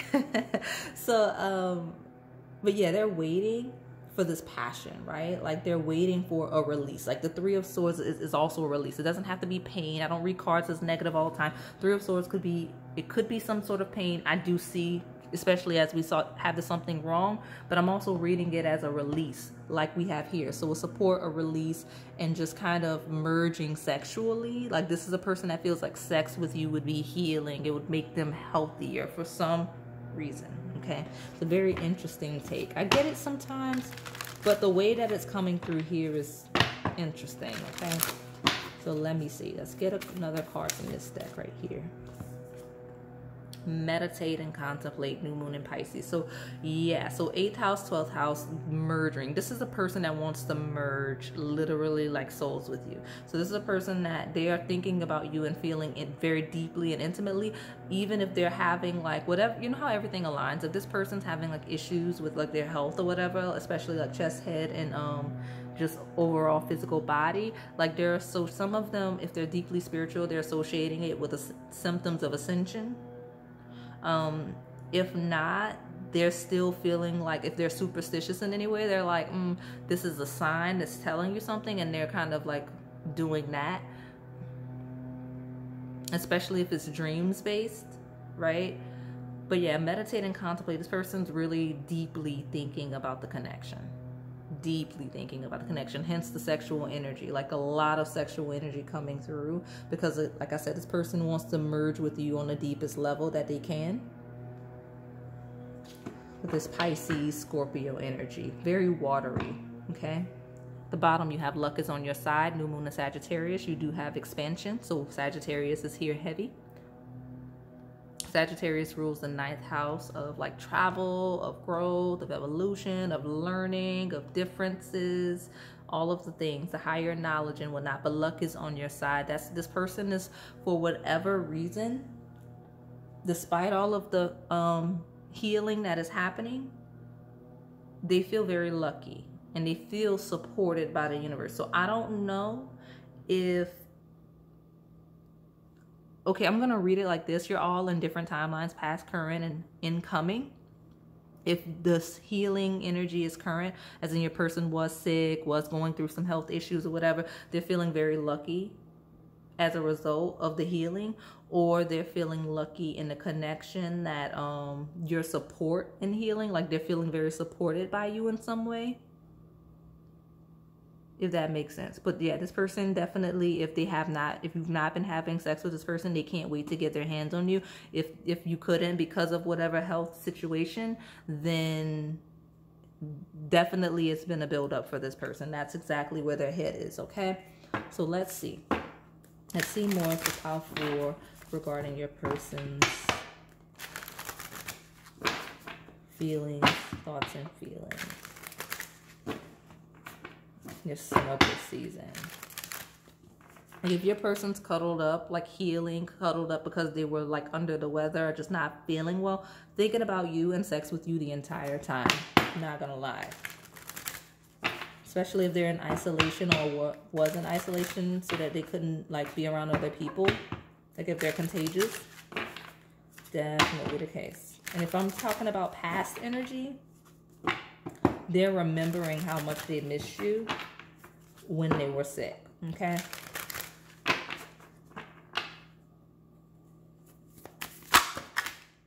It's a lot of cards.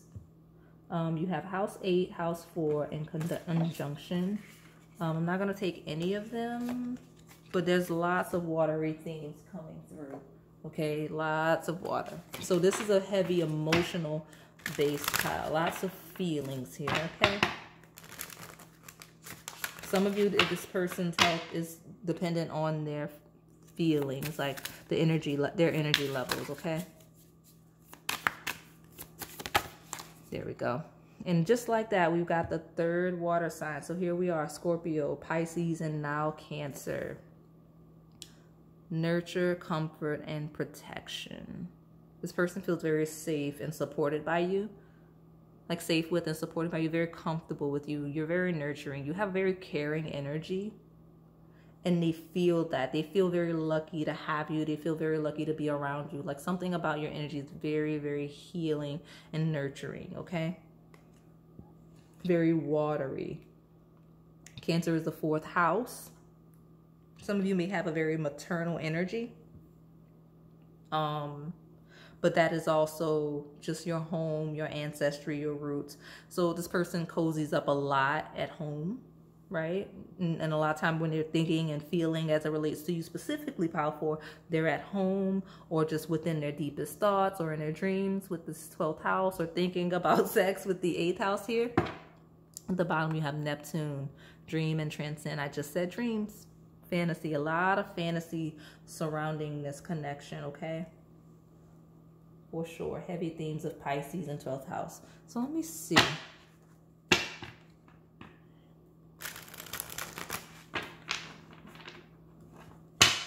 This is a person that thinks about you all the time and feels about you all the time as well. It's not just their thoughts, they feel for you all the time. And I know that's like such a weird descriptor. Like, of course they feel for you all the time. If they like have feelings for you, they either do or don't. But like, this person is consciously, actively in their feelings as it relates to you all the time. Like, just because you love somebody or you have feelings for somebody doesn't mean that you think about them every second of the day. This person thinks about you a lot, okay? That's what I'm saying, like more than would be considered normal.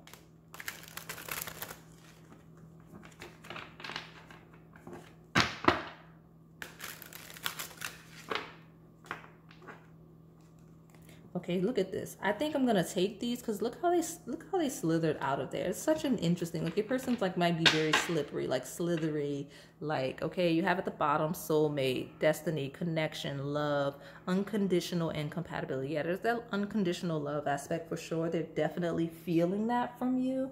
But let's talk about it. So we talked about health, right? Your person's healthy eating habits, nurse, doctor, exercise, medical school. Could be medical schools, could be medical profession based, right? But health, your person's really focused on their health, right? Healing and whatnot, all the things we talked about earlier, and making sure they're in good health. Okay, and they may also be thinking this could be your health, like they could be concerned for your health in some instances, or just wanting to make sure you're in good health. Like it could, for whatever reason, health is a theme here. It's a key theme in the whole pile. So we do have spice things up, right? Lipstick, high heel, cuffs, right? Exciting, kinks, unusual, mix it up, new things, and fantasies. Fantasies are a huge thing. This person thinks about sex with you a lot. It's always fantasizing about something, okay? They're always fantasizing about something, but spicing things up.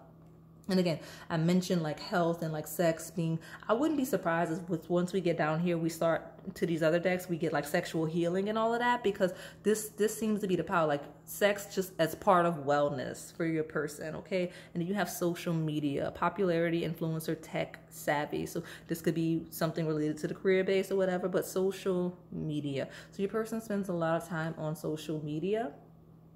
They may be watching your social media. A lot of you, that is the vision, all of the sight, all of the seeing, right? Of watching you and stalking your social media could be the case. But they definitely see you as their soulmate, right? Worried about your health, thinking about sex, watching you even when they can't be around. And now I'm going to read social media as also like messages, like text messages and phone calls, because as you can see, she's on social, she's getting all of the messages on her thing. And then she got the heart around her neck, right? It's very interesting energy. So let's see. It's funny because I reset these decks and look what's at the bottom. Healing love. This love will force you to heal all of those parts of yourself you've been neglecting. You deserve healthy love. So when I cleanse and reset with the intention of this pile, this was already your bottom. So it tells me everything I need to know about the connection, because I mean, this is a healing love based connect. Like something about you two healing together and just really enjoying each other. Like something about healing. Okay. Pile 4. Tell me more about how powerful this person feels. For whatever reason, I want another one. We'll take that one as it is. Okay, so here we are. We'll look at the bottom in a second. So what is this? On guard. Someone's guard is coming down for sure, especially with releasing the shaman. That's being very transparent, right? But so on guard says guards will be up in this relationship. It's okay to be cautious and take it slow, but make an effort to trust a little more. And that is in reverse. So on guard, someone's guard is coming down. This person's guard is coming down if they've been guarded, okay? Especially as they stalk you, which is coming through. With all of this sneaky Pisces energy, like that's 12th house of aspects of yours. So in your house, your 12th house is things that you can't see about yourself. It's the hidden things. It's hidden enemies and everything. This person's watching you in ways that you don't even realize. But upright, you have fairy tale romance. This romance will be will feel magical. It will be an exciting adventure and perhaps a happily ever after. So this person's guard is coming down as they feel like you two may work, right? Like they fear being hurt. They fear being in pain. They feel, they fear trauma. So something about the connection so far feels like they're stepping into an energy of being open and receptive to it. Something about you is giving them the green light, like that it's gonna work out, like happily ever after, okay?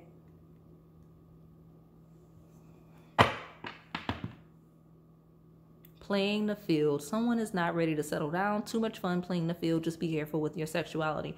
So yeah, someone,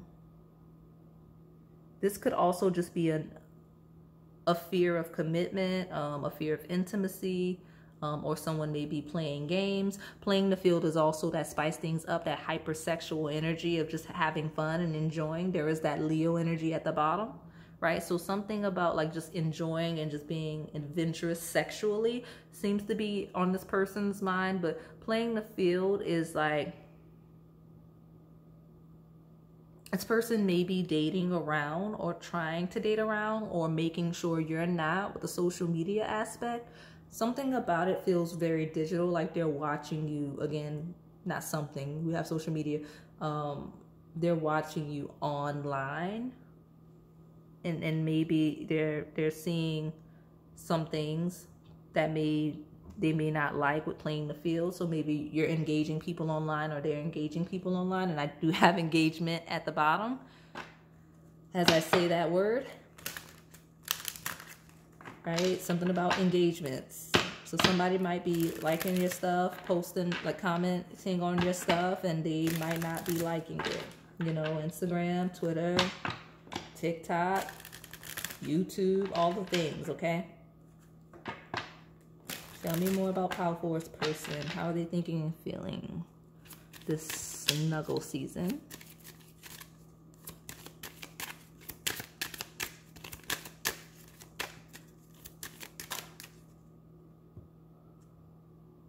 Love yourself first. Your self-respect makes you more romantically attractive. This person feels like you've really got your stuff together. They love how self-sufficient you are and how much you value yourself, right? So even in the instances where they're worried about you and your health, they're very confident that you're just, something about you just feels very sound, right? Very sturdy. The bottom, you have heart-to-heart conversations. It could have been a conversation that makes them feel a little more comfortable, confident.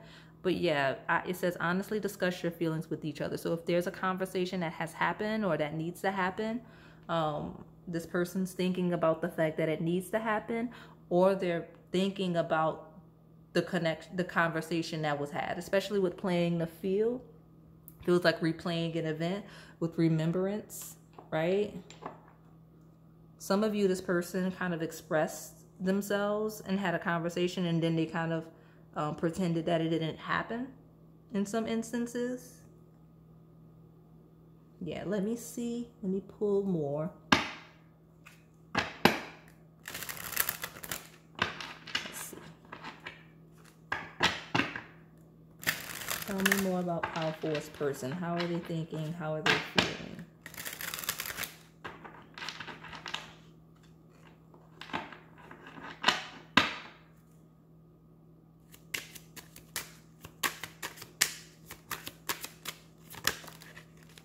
I want two from this deck, so we'll see. Quality time. It says quality time means putting away the phone and clearing your brain of anything distracting so you can to ensure your partner is your number one focus, right? Quality time. So something about you and this person, like this person's starting to feel like very open and receptive. You have the psychic there again, more Pisces energy. Something about this is definitely some Pisces synastry or some 12th house synastry here with this coupling. Like again, this is a person that really wants to merge with you. That quality time, he says it. At the bottom, you do have enchanted love, a secret bond that is divinely guided and harmonious. Let me get my last card and I'll take the bottom. Okay, 2 cards. On top of expansion. So don't rush the connection, right? You have expansion here, and patience lands on top of it. It says, why the rush? There's no need to rush divine timing. Enjoy the journey because it is worth the wait. So this person's thinking about wanting to spend time with you, but wanting to take it slow, like a little.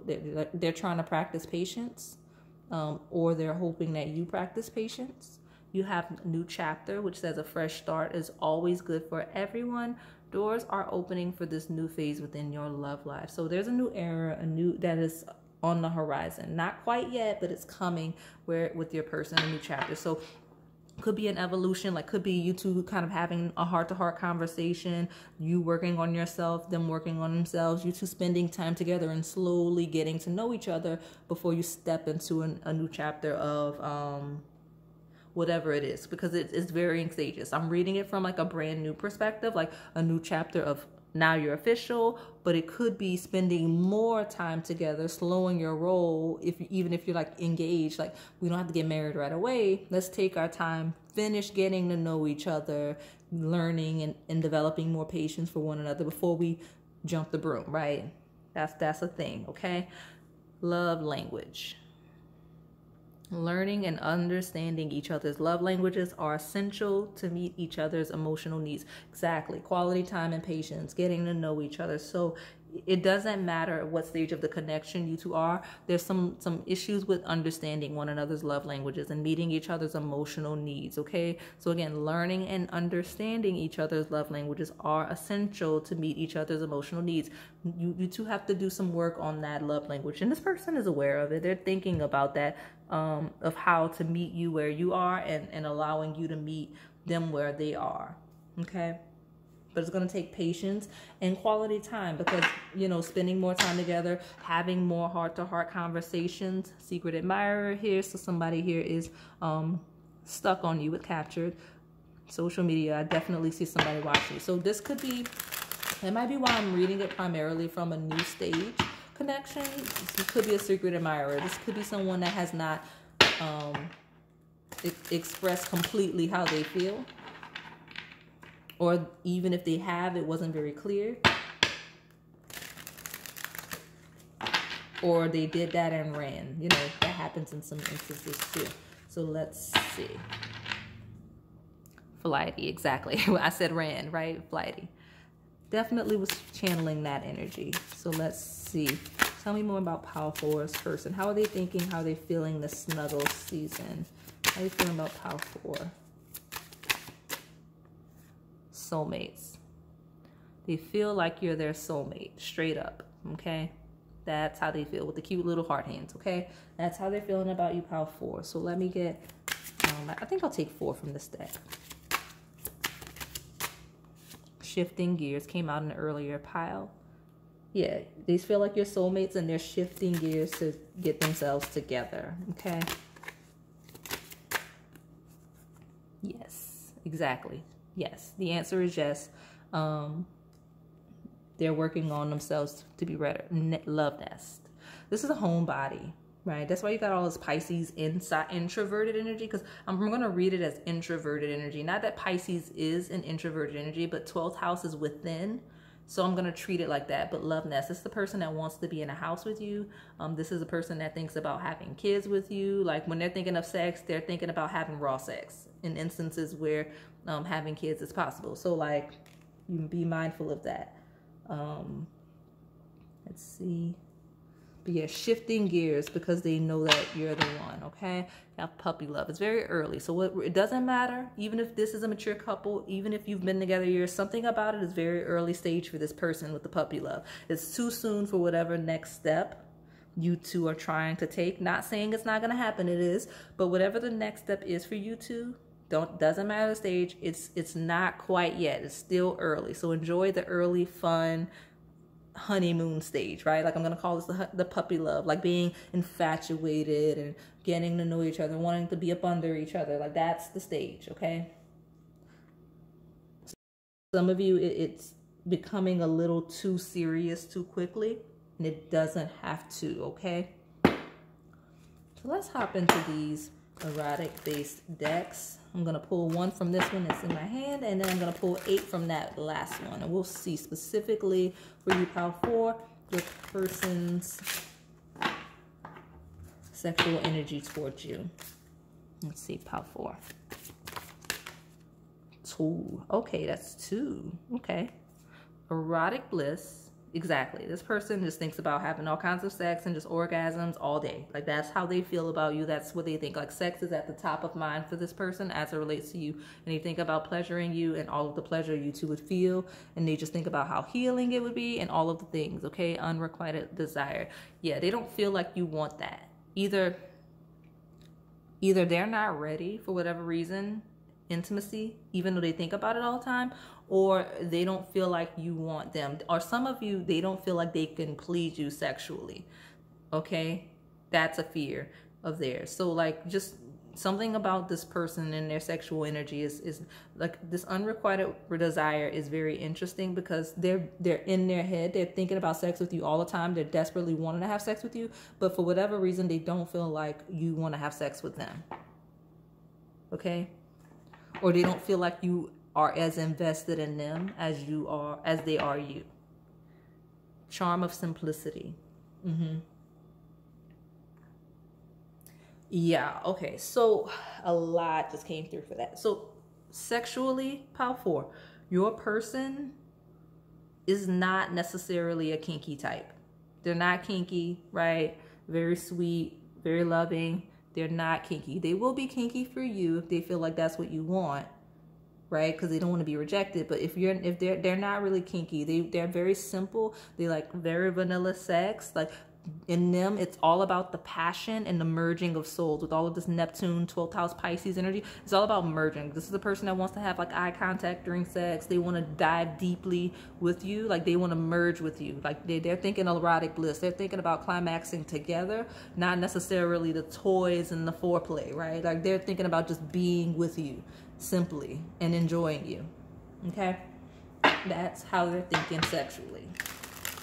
So let me get my 8 cards from this deck. We'll close it out. So tell me more about pile 4's person. How are they thinking and feeling sexually? Okay. My mouth is a little dry. Let me get some water. If you came from a previous pile, you know that I'm sitting up here with my blue cup.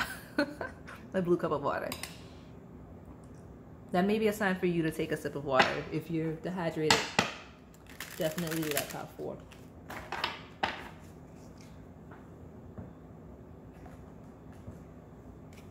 Sorry, I had some stuff come through. Now, I will say, I split the deck just now, romantic and seduction. I want another good shuffle before I have at it. Okay, so let's see, pile 4. Exactly, trust issues. Your person doesn't feel desirable to you for whatever reason. They have trust issues. Like, they're not trusting you. They think you're looking at other people. They're watching your social media, stalking you, worried that you're going to be interested in someone else. But because they do, they have trust issues. They don't feel like they're going to be enough for you, especially sexually. So, yeah.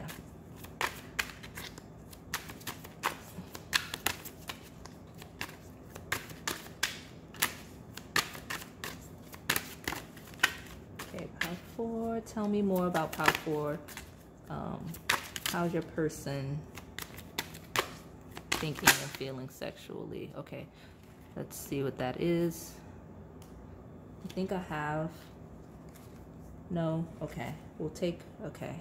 At the bottom you have I want to taste you, and this person does desperately. Like, I feel the desperation from the pile. This person wants you so desperately, okay? You're my fantasy. What did I say?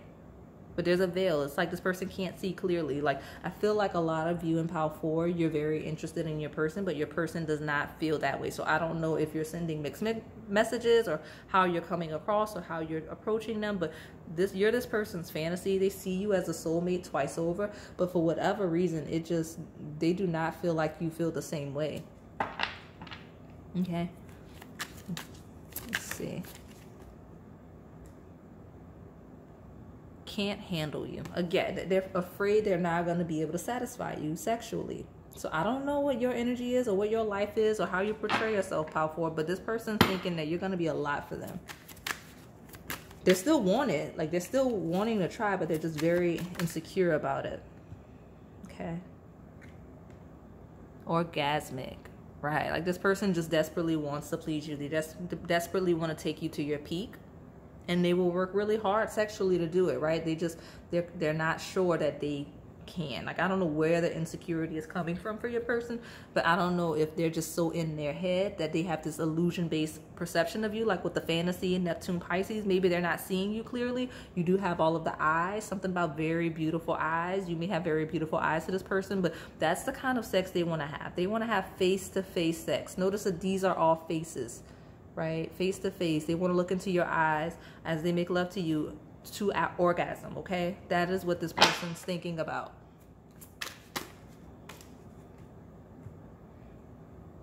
T's came out, and it was questionable whether or not it was going to be reversed. So this person either likes to tease or doesn't like to tease. Must have you soon. They desperately want you. Let me clarify T's, and then I'll pull my last one. Y'all, I cannot. Look at this. Your person's really in their head. And again, all the eyes, all of the vision. I mentioned all of the eyes like earlier. Here's more eyes, fantasy. Something about the eyes. This person's eyes, okay? But fantasy twice. Look at that. Tease, fantasy. So let me get my last card and take this bottom of the deck. Undress me slowly. What's the last message for pile 4? Person sexually. There's 2. Actually, okay, look at this. All of the decks are wanting to speak again. Okay, so you've got puppy love and then ecstasy here. This person wants to take you to ecstasy. And then we've got here surrender. This person's wanting you to surrender. They're wanting to surrender. Show your wild side. Yeah, this person wants to have sex face to face. Even if blindfolded, they want to be face to face. Romantic. This is a very romantic person. This person wants to make love. They don't want to be having wild, freaky sex. They want to have deeply soul merging, passionate sex, very orgasmic sex, but from a loving, soul merging, spiritual perspective. Okay, so that is all I have for you today, pile 4. Hopefully it resonated. If it did, please like, comment, subscribe, and hit that notification bell so you can stay in the know on the content we post here on this channel. Thank you for watching.